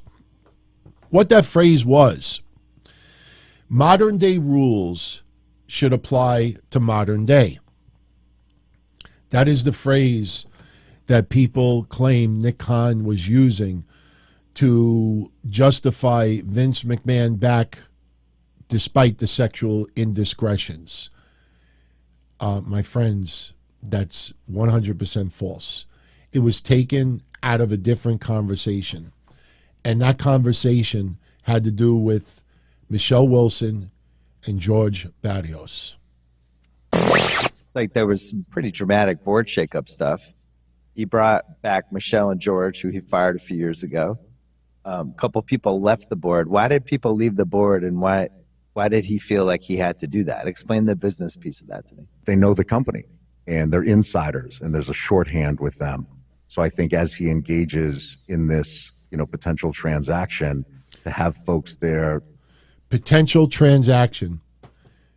The fake news in the podcast told you that transaction was Rita Marie Chatterton. The transaction that they were talking about was the media rights, possible M&A, and the sale. There's your clickbait. Listen a little bit further. That know the company, that know, hey, maybe certain things that happened in the past shouldn't have happened, or in a modern day point of reference culture, which I always try to look at these things from, though, that, hey, certain things that were acceptable years ago aren't acceptable now. I think over time you can evolve with these things, and the modern day rules should apply to modern day. I don't think it should apply to the past. They're talking about media rights, the sale, the way things operate. WWE, how they've changed over the years, evolved. And things that might have been, good back then aren't good now. This had nothing to do about Vince McMahon's sexual indiscretions, but yet people heard that clip without tuning into the whole interview and interpreted that transaction as Rita Marie. Now, would you like to know what Nick Khan said about Rita Marie? Well, here you go. And it looks like we should mention the Rita Chatterton possible lawsuit, or it is a lawsuit, or Vince has to deal with that. Do you feel like suitors are going to wait to see how that plays out and how bad that's going to be? And is there going to be more details like that coming out, or are they just plowing ahead? I think everyone's just plowing ahead. You just move forward, right? Because in all of these businesses, there's never a clean, clear path. Yeah. There's always some encumbrance, something in the way, some hurdle in the way that you have to get around or get through. So I see that like I would any other item like it. Simple. And keep in mind that when this was recorded 2 weeks ago, week and a half ago, Vince had already cleared everything with Rita Marie, settled. The board of directors voted Vince back in. It just was not made public yet that they settled. So when Nick Khan talks about, full steam ahead, they knew that this situation was already resolved. He just obviously couldn't talk about it. But again, that's why you cannot trust a lot of these websites. They hear a clip, they think, oh, the transaction's Rita Marie, and then they accuse Nick Khan of saying what he's saying. Just take note of how many people that actually did that the last couple of days and understand they learned nothing about the Mercedes Moné AEW stuff. They learned nothing about the Saudi Arabia buying WWE stuff. They don't want to know. They just want reasons to get you to click onto this shit. We go a little further. We talked about Stephanie. We talked about the return of Michelle Wilson and George Barrios. We talked about Rita Marie. Now we talk about Vince McMahon. The one thing that I think a lot of you are most concerned about with Vince McMahon is getting involved with creative. I'll share with you first Nick Khan's comments if Vince is involved with WWE creative. One thing he's always said, and you know this as a longtime fan, I'm a longtime fan also, he'll do whatever's best for business. And I think at that moment, whether it's bringing the Ultimate Warrior back 20 plus years ago or whatever that might be, I think at that moment in time, he saw what's best for business was for him to step away for a while. So he did. And he really did step away. So there was no, hey, why are you doing this? Or I wouldn't do it that way. It was, in my opinion, total freedom. To Stephanie, myself, and to Triple H on the creative side. It's only been a week, but he really, I believe what he said publicly about, hey, I'm here to engage in strategic alternatives and the media rights. So far, the engagement has been that and other board issues. There's not the behind-the-scenes wrestling stuff. Zero. Sports entertainment, any of that. Zero. None. But the comeback with other places is, oh, he's just lying to you. And look, I'll be the first to say it. I think if John Cena ends up taking on Austin Theory at Mania, I think a couple other things. I think Vince's hand could be involved with all of that. He's got 83% vote, capabilities, voting power. He's majority owner of the company. You kind of expect him to be able to have some input. But overall, Triple H is at the helm. Triple H is assuring the wrestlers. Triple H is not going to lie to the wrestlers. But, Vince thinking, listen, let's be honest about something with Vince. Yes, he has come up with some ridiculously out of touch, horrible things in the last bunch of years. The Bearcat Keith Lee stuff, the helmet they put over Cross's head for two simple little examples. But at the same time, though, understand Roman Reigns' character, the bloodline and everything like that, that didn't start 6 months ago. A lot of this started a couple of years ago. So for every, good idea Vince has, he may have 3 bad ones, but he does have some good ones as well. So, if Vince is going to give input, let's hope that some of his input is a good one. Now, remember this too. When WrestleMania first came around, the reason why Vince McMahon ended up successful is because Vince tried to cater to not only wrestling fans, but fans of entertainment, fans of sports, somewhere in the middle, and he tried to expand his audience. Pure wrestling fans hated it. But those who, liked, the rock and wrestling connection at the time, liked the, entertainers showing up, having a little bit of pomp and circumstance, it made pro wrestling more appealing to a broader audience. And a lot of Vince's decisions are designed to appeal to a broader audience. That is why pure wrestling fans usually object to a lot of what Vince does, or they may object Logan Paul, getting a title shot against Roman Reigns. They may object this, they may object that. Why is Bad Bunny appearing at Mania? Sometimes some ideas actually do end up being good ones, but when you hear that, Vince's mindset is, what's best for business? What could maximize our revenue? What could get the most eyes on our product? And, a lot of the negative brushback online, away from the sexual indiscretions, is usually from those pure wrestling fans that don't want that, entertainment, the ones who need, to talk about the ratings of matches. That's the thing. That's why if you notice with AEW, and look, I'm not justifying him. I'm trying to understand. But you look at AEW, something that I don't know if you've noticed by now, and then we'll get into the final parts with Vince. Why he left, why he came back, and why he's selling. Those are the three, and then we'll touch briefly about SmackDown and Rampage, Little Royal Rumble, get out of here. Do you notice something about AEW? AEW, especially with social media, either fans feel it is epic, amazing, unbelievable. I have goosebumps. I have chills. That went hard on me. This went hard. That went hard. Everything goes hard.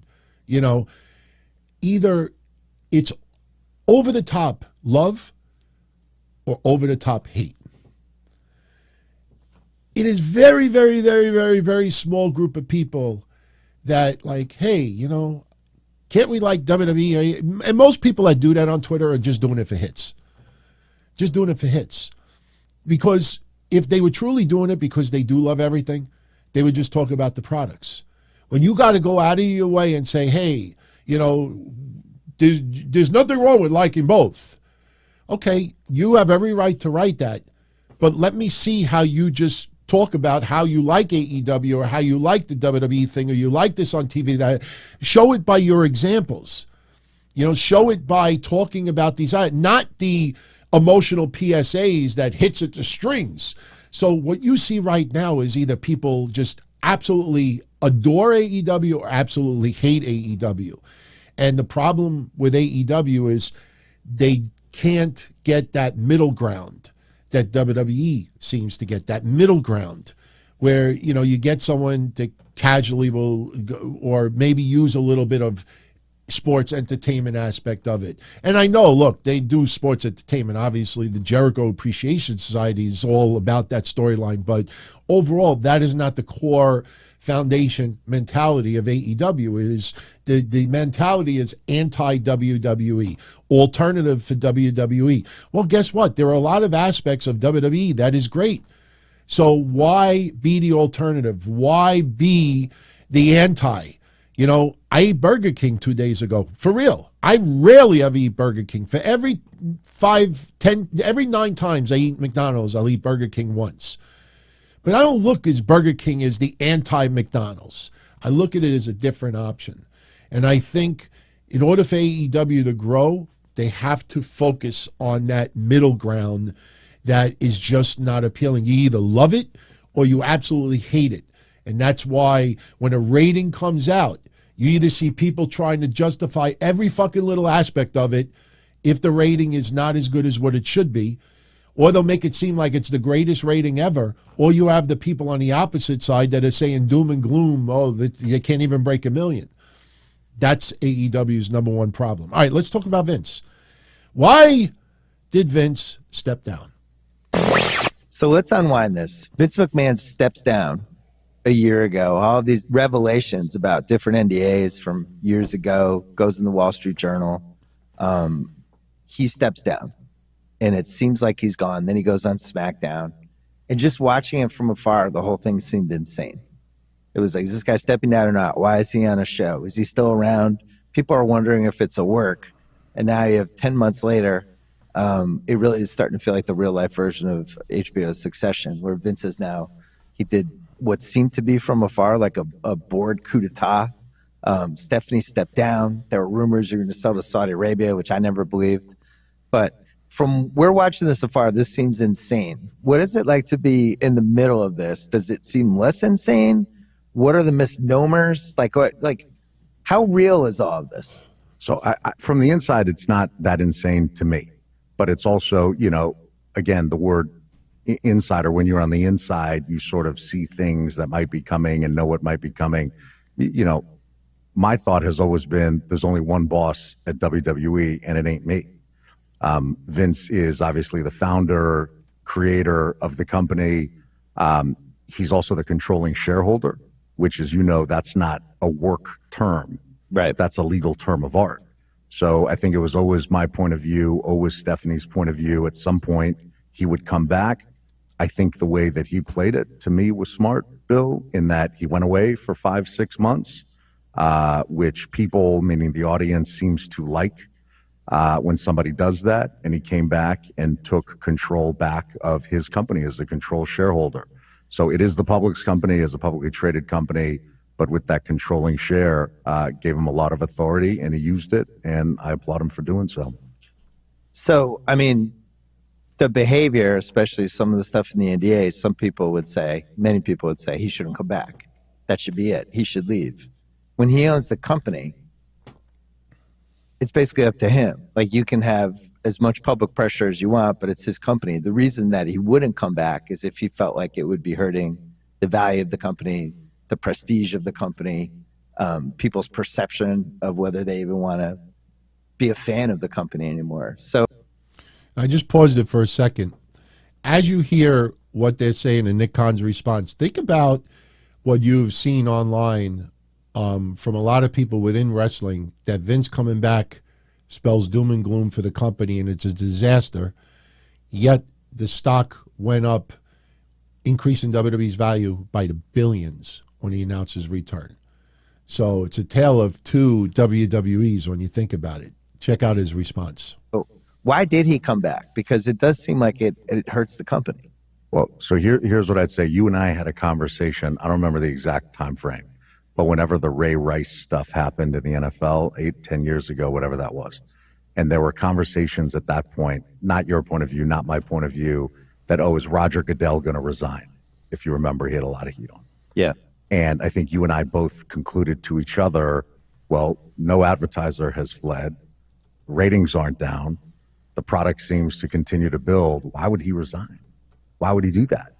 So I think that's more, keep in mind, I've lived in Los Angeles. I think, how long have you been in LA now, Bill? 20 years. So I've been here since 2000, so 22, 23 years.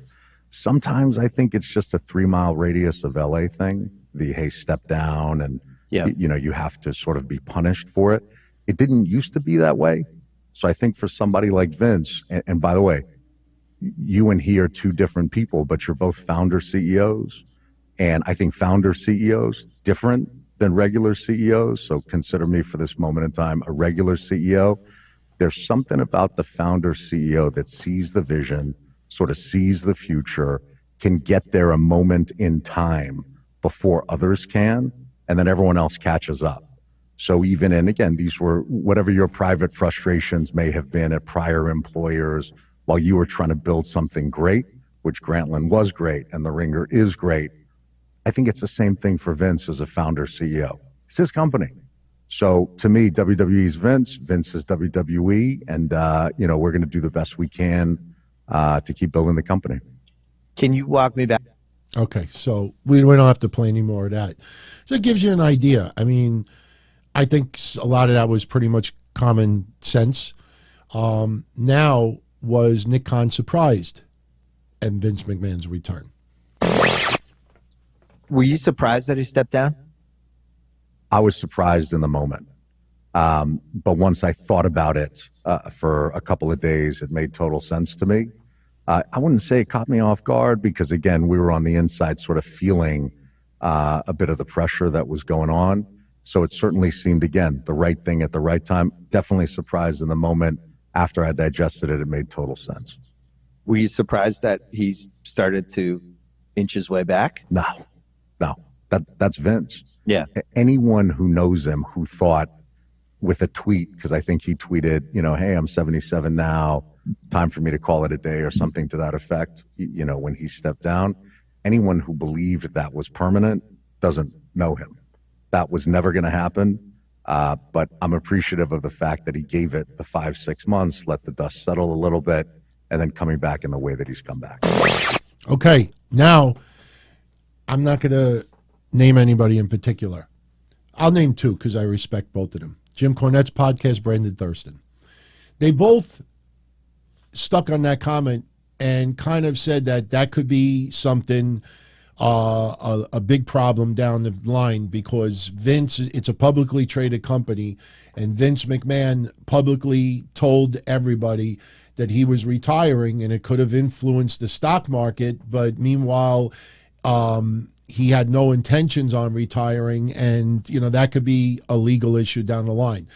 I will tell you why it's not a legal issue, and this is just my opinion. But again, I know Brandon Thurston focuses on the economic side, but I follow the legal side as well, and been doing it for 26 years. The reason why it's not a legal issue is because Vince McMahon did not tell the board of directors or his daughter or Nick Khan or Triple H, I'm tweeting that I'm retiring, but I will be back soon. I don't know when, but I'll be back soon. If they had prior knowledge that he was going to return, that's a different story. But there is nothing to say that. If that were the case, a couple of the members of the board of directors probably would have resigned back then, or they would have leaked it to the Wall Street Journal that he has no intentions on resigning. This is just a ruse because of the pressure of what's going on with the allegations. If Nick Khan, in the back of his mind, thought, oh, he's returning. Vince, I know you're returning. You can have that feeling. You could be convinced that he's coming back. But that doesn't mean that he was coming back. There's a big difference between telling people and thinking it, feeling it, perception. There is no legal issues here. And this is why wrestling sites, with all due respect, this is why wrestling sites think that they have the scoop every time. They think that something major is going to go down, and it doesn't. That's why I always say, if you're unsure about something as serious as this, go check the major news sites first. When you hear about them stranded in Saudi Arabia and wrestling news sites are trying to claim that they're being held against their will, go see. Is CNBC, CNN, NBC, Fox News, whatever, are they reporting that a whole bunch of Americans are being held against their will and Saudi Arabia won't let them? Nobody did that.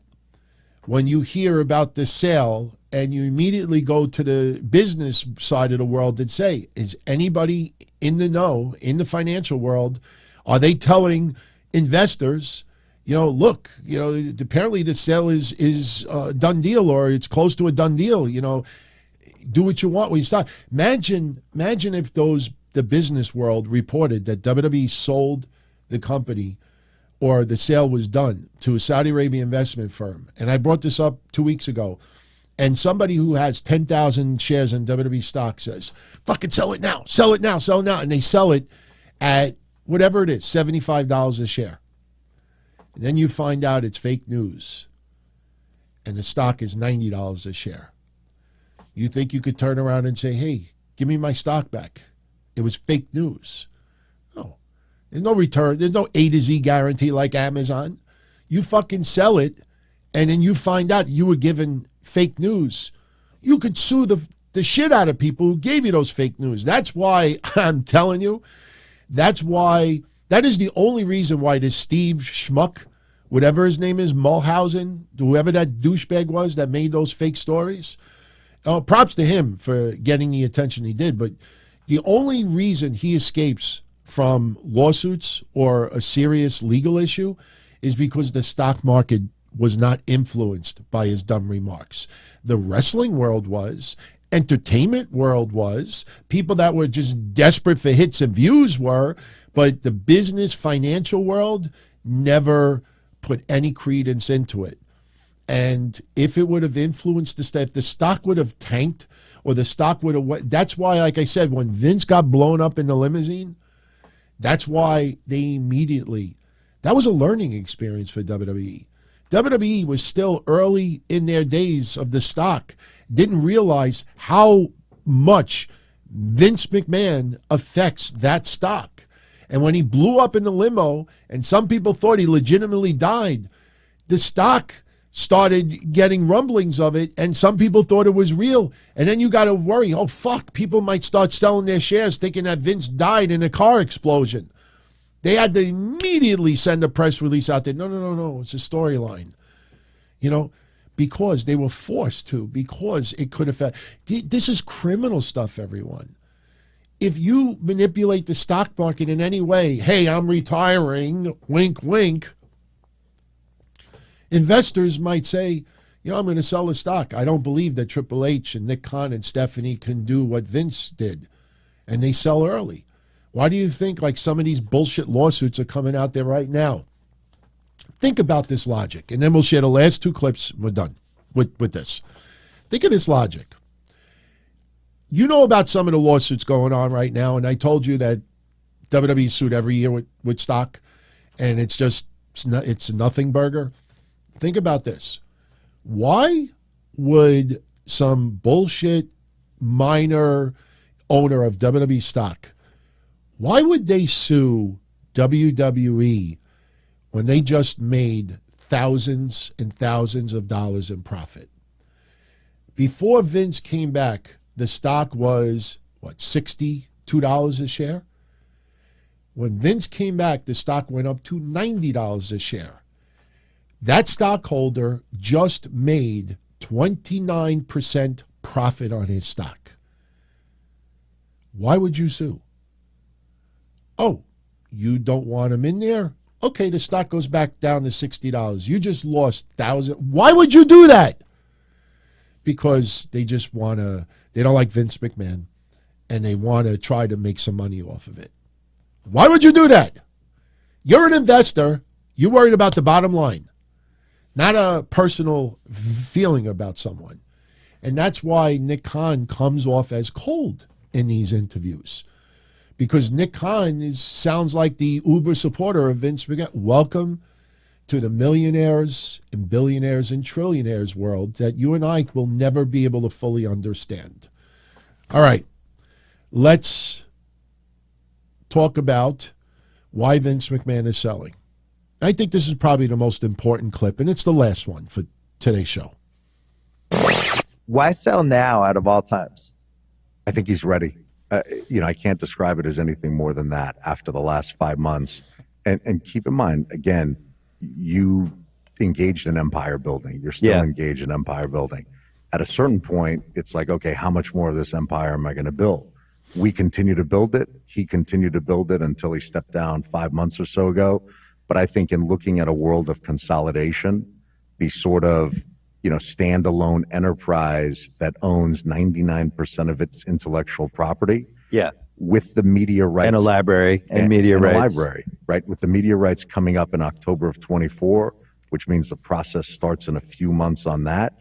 Certainly to go lock in a bunch of long-term deals and then to sell or try to sell to everybody doesn't make sense.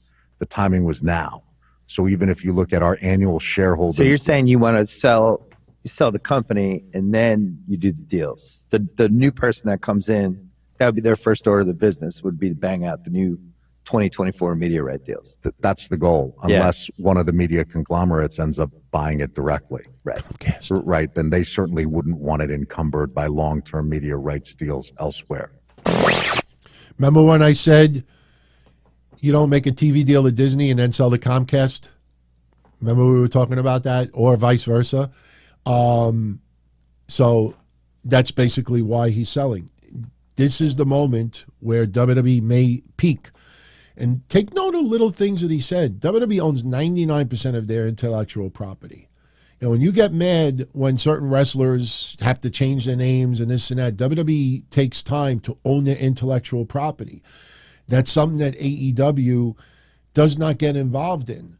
I mean, especially on that aspect of it. How in your right mind would you expect AEW to buy WWE when even their own business operations, they don't trademark and they don't, you know what I mean? Like they don't, worry about the intellectual property, which are their wrestlers. It's just that they give their wrestlers all the freedom to do outside things. And, as long as it doesn't interfere with AEW's work. And that is very appealing for some people, especially those who Twitch, those who are on YouTube, those who game, those who, are having OnlyFans or something. There's a lot of reasons why you have outside ventures. And that is very appealing for some. All right, so let's move on to a few other things. Briefly, SmackDown yesterday. Yesterday was mostly about three things. The SmackDown Tag Team Title Tournament, the progression in the fallout between Sami Zayn and the Bloodline, and Bray Wyatt and LA Knight, in my opinion. Yesterday, with regards to Bray Wyatt, we had the return of the Firefly Funhouse. Yes, they are taking the moth and they are actually putting it with comedy. Bray Wyatt bending down almost like a plumber in your house, showing an ass crack. As I said yesterday, thank God Bray did not have his Firefly open, but this is what we had yesterday. The Firefly Funhouse returns with the characters. I'm a huge fan of the Firefly Funhouse. I have so much memorabilia that I still haven't given away with the Bray Wyatt stuff. And, it's back. A lot of people are kind of shocked. What a far cry from the White Rabbit. What a far cry from some of the other things. Again, this is the 6 shades of Bray that I talked about months ago. The 6 shades of Bray. The Fiend, the, Wyatt family, Firefly Funhouse, the way he is now, Uncle Howdy, Uncle Harper. 6 shades of Bray. That's the reason why you saw the Firefly Funhouse. I'm telling you, as time goes by, more and more of you are saying, DT, you were right all along. This is another shade of Bray. Now, yesterday, LA Knight beat someone by the name of Greg Jones in a matter of a minute or two. Then we get the Firefly Funhouse segment.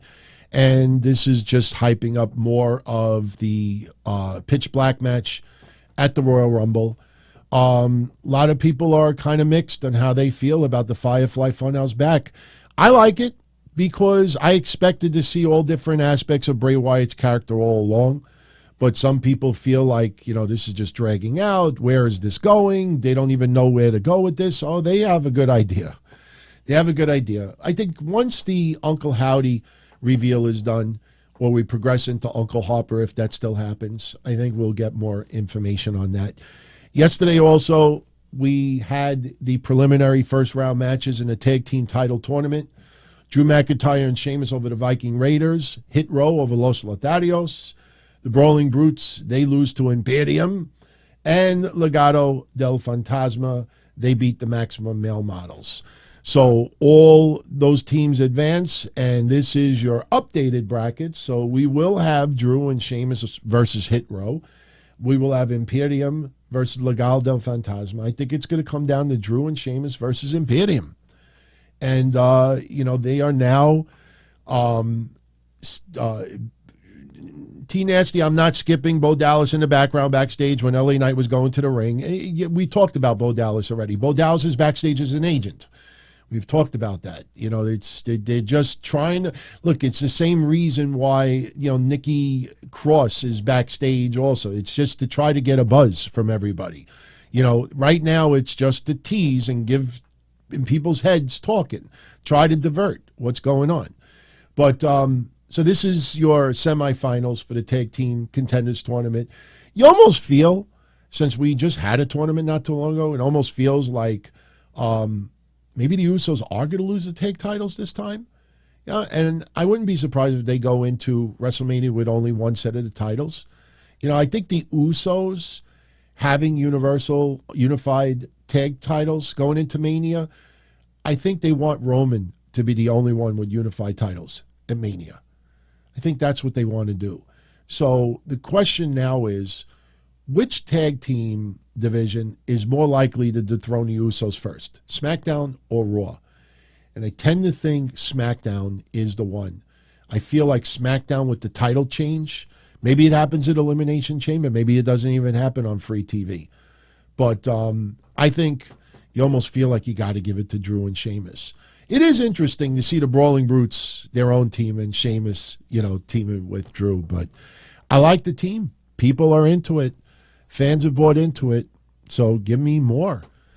So that pretty much was your matches yesterday for SmackDown. Now, we are at the final stages for Lacey Evans' return. It is Operation Cobra Clutch. A lot of people still think that Sergeant Slaughter will be her manager, maybe be in her corner for a little while. I'm fine with it. Let's see where it goes. I'm cool with it. Obviously her comments recently about autism was foolish, ignorant, dumb, but, she is an entertainer and they're going to still try to push a character. And listen, we live in a country where you do have the right to say dumb shit sometimes, She's going to have a hard time. She's going to have a hard time.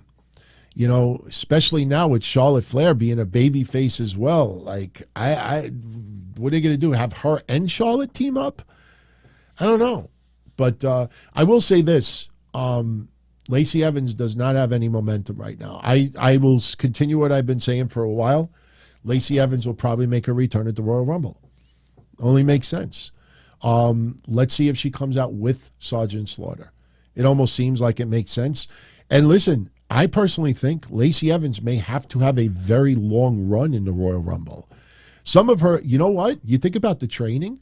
I think Lacey Evans may have either the longest amount of time in the Rumble or one of the longest.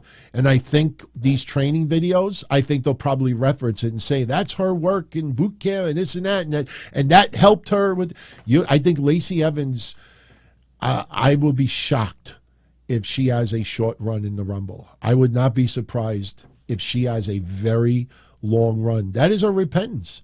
That probably will be her repentance. She's going to have to work 30 minutes, 40 minutes in the Royal Rumble. So we will see what happens with that.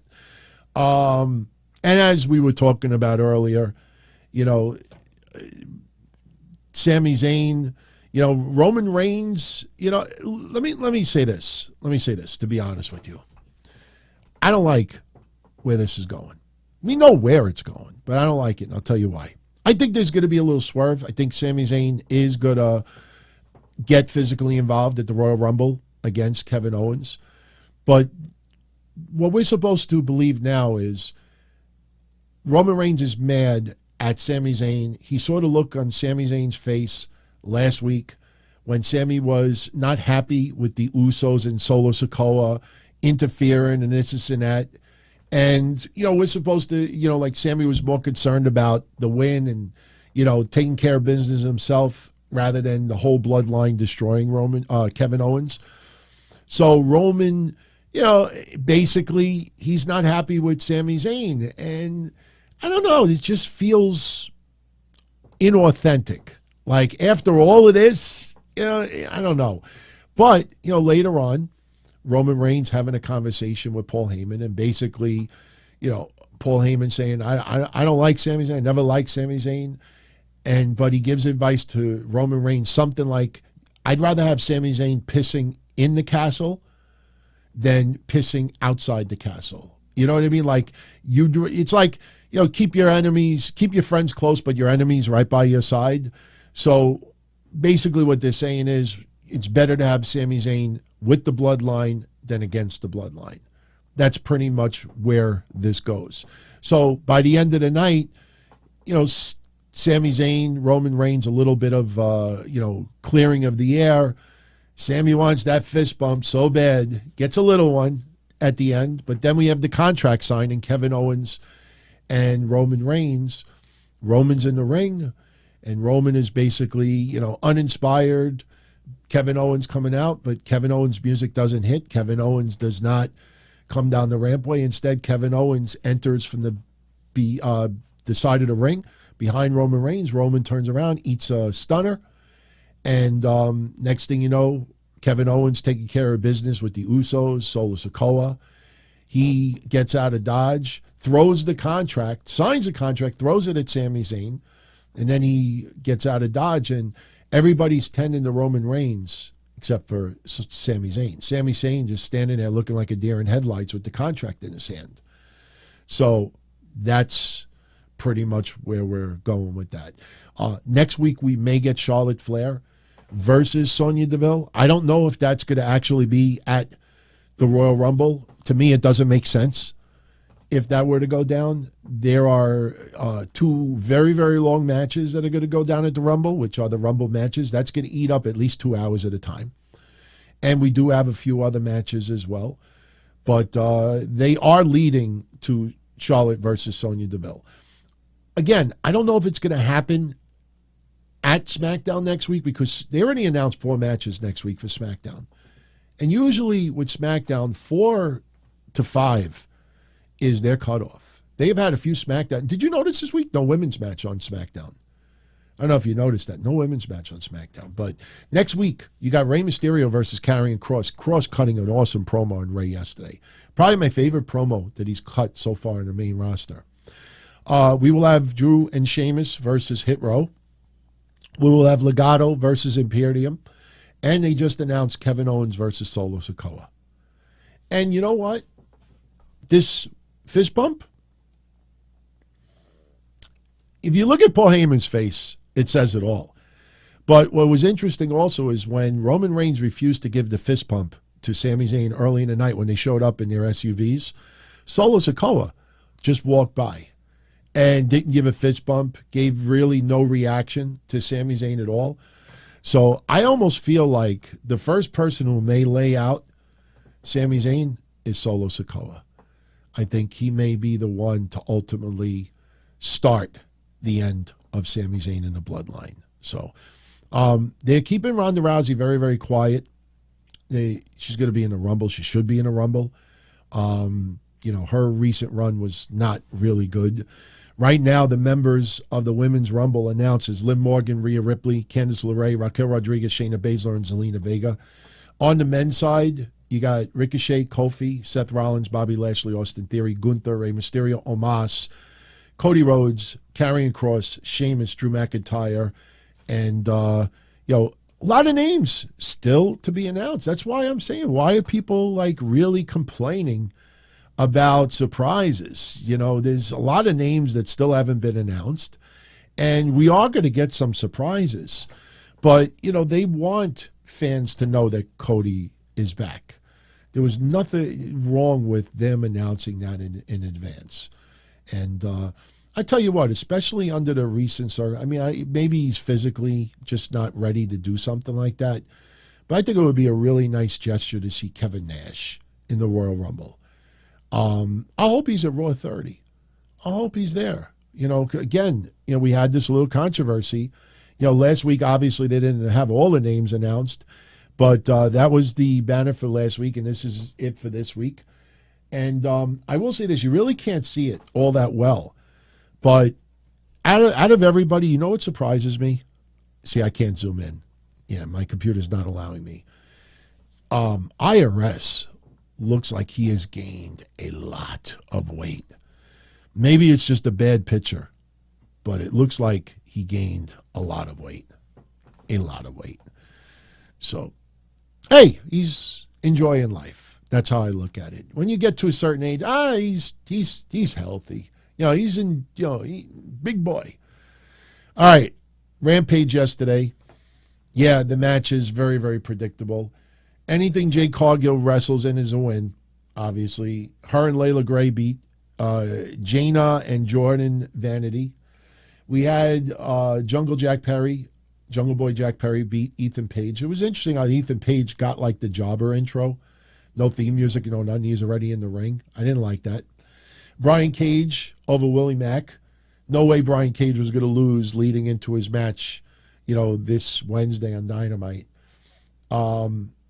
Eddie Kingston and Ortiz, a little bit more of a falling out. I don't think fans are really, they just feel like it's just matter of fact. Like, we don't know what to do with these guys, so we'll just have them feud against each other. And it keeps them out of title pictures.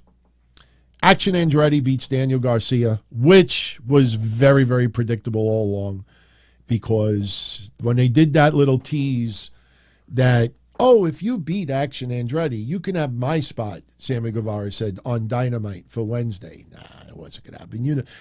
I like Action Andretti, but they're putting him out there as if he's already an established star. And honestly, I had no interest in watching that main event yesterday. I mean, it was decent, and I praise Action Andretti. If I was in his position, I would be on a cloud nine right now. But, 6 months from now, I don't know where that goes. It almost feels like it goes the Cole Carter route. Cole Carter, they tried to make him seem like this next big stage. You forget the backstage segment where they were treating Cole Carter like he's going to be this next big star on the TV, and then they did some awful Sting reveal with him, and after that, nothing. Action Andretti, they should have just quietly start getting some momentum.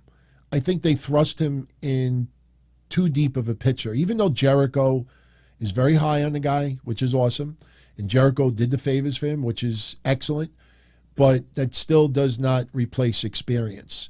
A win against somebody unexpected. James Ellsworth fucking didn't he beat AJ Styles? Yeah, still, did anybody think James Ellsworth was suddenly on a momentum in WWE? It just felt like, why?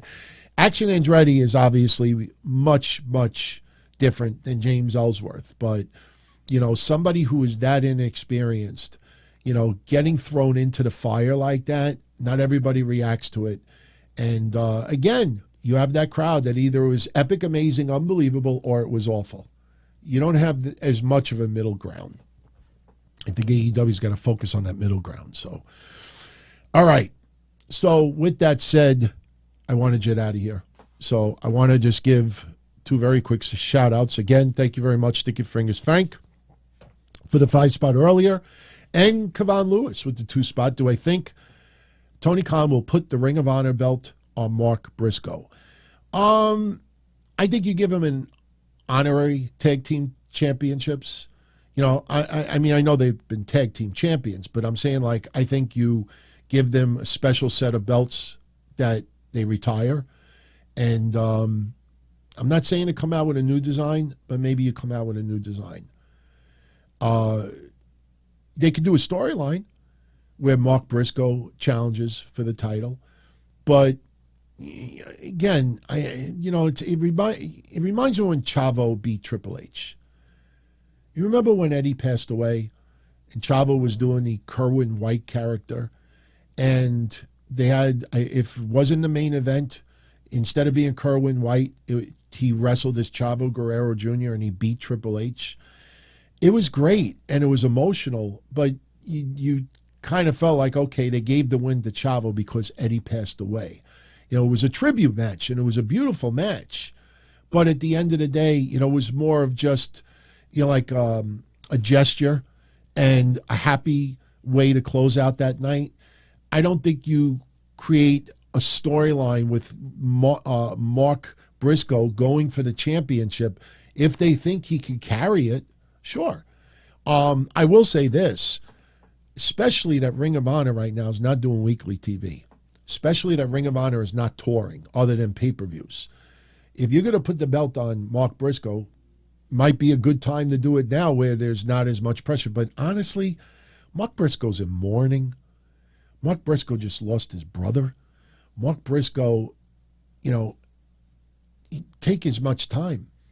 He may not want to return to the ring anytime soon. he may want to return as a tribute to his brother. He may feel that he's got to return to that ring. You know, you don't know. You don't know. I'm not one you put a title on someone just to put it on someone. I think Mark Briscoe, if he really could be heavyweight champion, like, you don't want to be heavyweight champion because his brother died. You know what I mean? I personally, if I was to do anything and Tony Khan, you know, has the means to do it, I would retire those current Ring of Honor championships with that design, give it to Mark Briscoe, give it to the, you know, Briscoe family, the Pugh family, and you come out with a new design for Ring of Honor tag titles. That's what I would do. So, Jason Lynn, shout out to you. Still trivia champ till he's dethroned. Yes, you are. You are. When I used to do all the Jackbox games with, you know, friends, former co-hosts, and others, every time we played trivia games, this guy kicked our asses. I was convinced this guy, Jason Lynn, was cheating. I was convinced he had some hidden book that had all the answers for all the Jackbox games. I Googled it. I'm like, there's got to be a cheat book somewhere out there, and there wasn't. Very, very intelligent man, this Jason Lynn. Very, very intelligent man. All right. Before we exit, I want to give a shout out to Keith Doherty with a 10 spot. A nice run-in. Shout out to yours truly and the watch party. He knows I just want to go and spend my Saturday with the missus. You want to know the honest truth? I have Amazon grocery delivery coming now. I set it to come between 1 and 3 p.m., and right now it's 1:12. And there ain't no way that my wife is going to be carrying in cases of water and heavy groceries. I don't want her to do that. So I got to, like, get dressed and get prepared because Amazon's going to be knocking on my door any second. And I can't, like, stay here and say, oh, I got to go. Amazon's outside. Because honestly, right now, no joke, I only have underwears on. I have boxer shorts on. So I have to throw on jeans. I got to clean up a little bit. So that's why I want to get out of here, too. So we got some groceries coming. Tomorrow on the sit-down, I actually going to show you my jury duty notice that I was supposed to go to jury duty Monday. I ain't going. I already told them. And I can't reschedule either. So I'm like, look, you got to find me. But I'll show you the jury duty notice tomorrow. Also, I can now tell you tomorrow the verbal fight I got in with a relative, a brother of a former WWE 24/7 champion. Now, since my father got his money back, he got the refund. Now, I don't give a flying fuck about this guy. Tomorrow, I will share with you the story, and I do have audio proof of it. I will share you the story of a verbal spat that I got in on the phone with the brother of a former WWE 24/7 champion. I'm very curious if any of you figure it out. In fact, maybe this will be a fun little thing in the comment section when we're done. And you know what? If you do it, not only would that be cool, but I would realize that you stuck around for the whole show for this. Post in the comment section, who do you think I'm talking about? What 24/7 champion am I talking about when I say I just got into a verbal fight on the phone with the brother of a former WWE 24/7 champion? This person was an asshole. And, you know, I got my dad his refund back. That's all that matters. But post it in the comment section. And if anybody gets it right, I will open up the show tomorrow and give you shout-outs right at the beginning of the show. Shout out to blah, blah, blah, blah for getting it right. So post it in the comment section. The only hint I'm going to give you is the brother of a former WWE 24/7 champion. But Keith, shout out to you again. He says that she cracks the whip. It's going to get heavy in here, getting too heavy in here. May I hear a Triple H? Yes, sir. Shout out to you. We're going to have a fun Raw 30th anniversary on Monday. I got my vintage Raw shirt ready to go. I will wear it on Monday.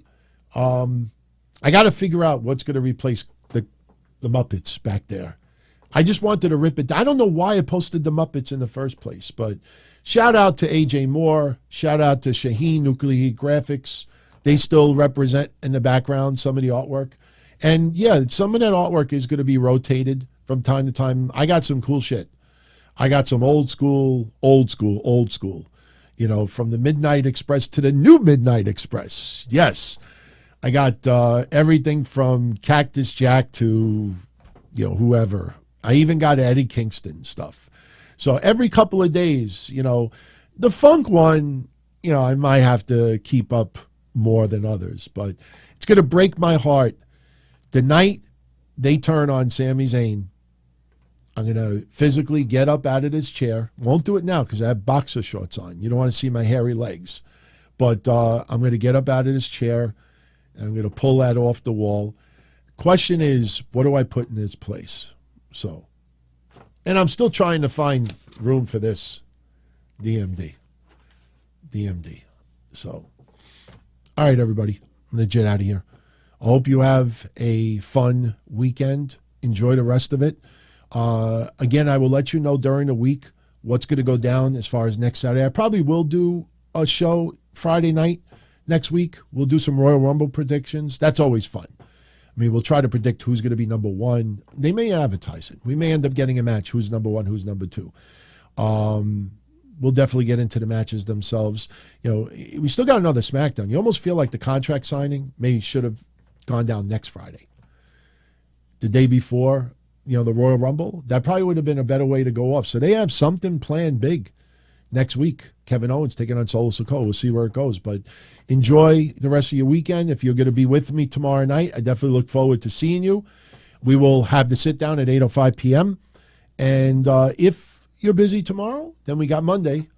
After Raw, 30th anniversary show, 3 big title matches, and the celebration of the Bloodline. Let's see if that happens to Sami Zayn. What about me? I think it's going to happen. Be well, everybody. Much love. Where's my Godfather outro? There's my Godfather outro. Be well, everybody. As far back as I can remember, I always wanted to be a podcaster. For me to live any other way was nuts. To me, those goody-good people who worked shitty jobs for bum paychecks and took the subway to work every day and worried about their bills were dead. I mean, they were suckers. They had no balls. If I wanted something, I just took it. I ran everything. I paid the bills. I paid the host. I even paid the masked maniac. Everybody had their hands out. Everything was for the taking. We always called each other good fellas. You would always hear from somebody. You're gonna like Don Tony. He's all right. He's a good fella. He's one of us. But if you're part of my crew, nobody ever tells you they're gonna get rid of you. It doesn't happen that way. There weren't any arguments or curses like in the movies. See, your haters come with smiles. They come as your friends, the people who've claimed they care the most for your life. And now that's all over. And that's the best part. Today everything is different. There's lots of action. I don't have to wait around for everything like everyone else. Oh, I didn't get the vaccine? Fuck you, vaccine me. Oh, your delivery guy has COVID? Fuck you, feed me. Right after I moved here, I ordered egg noodles and ketchup, and I got spaghetti with meat sauce. I'm no longer an average nobody, while they get to live the rest of their lives like a bunch of schnooks.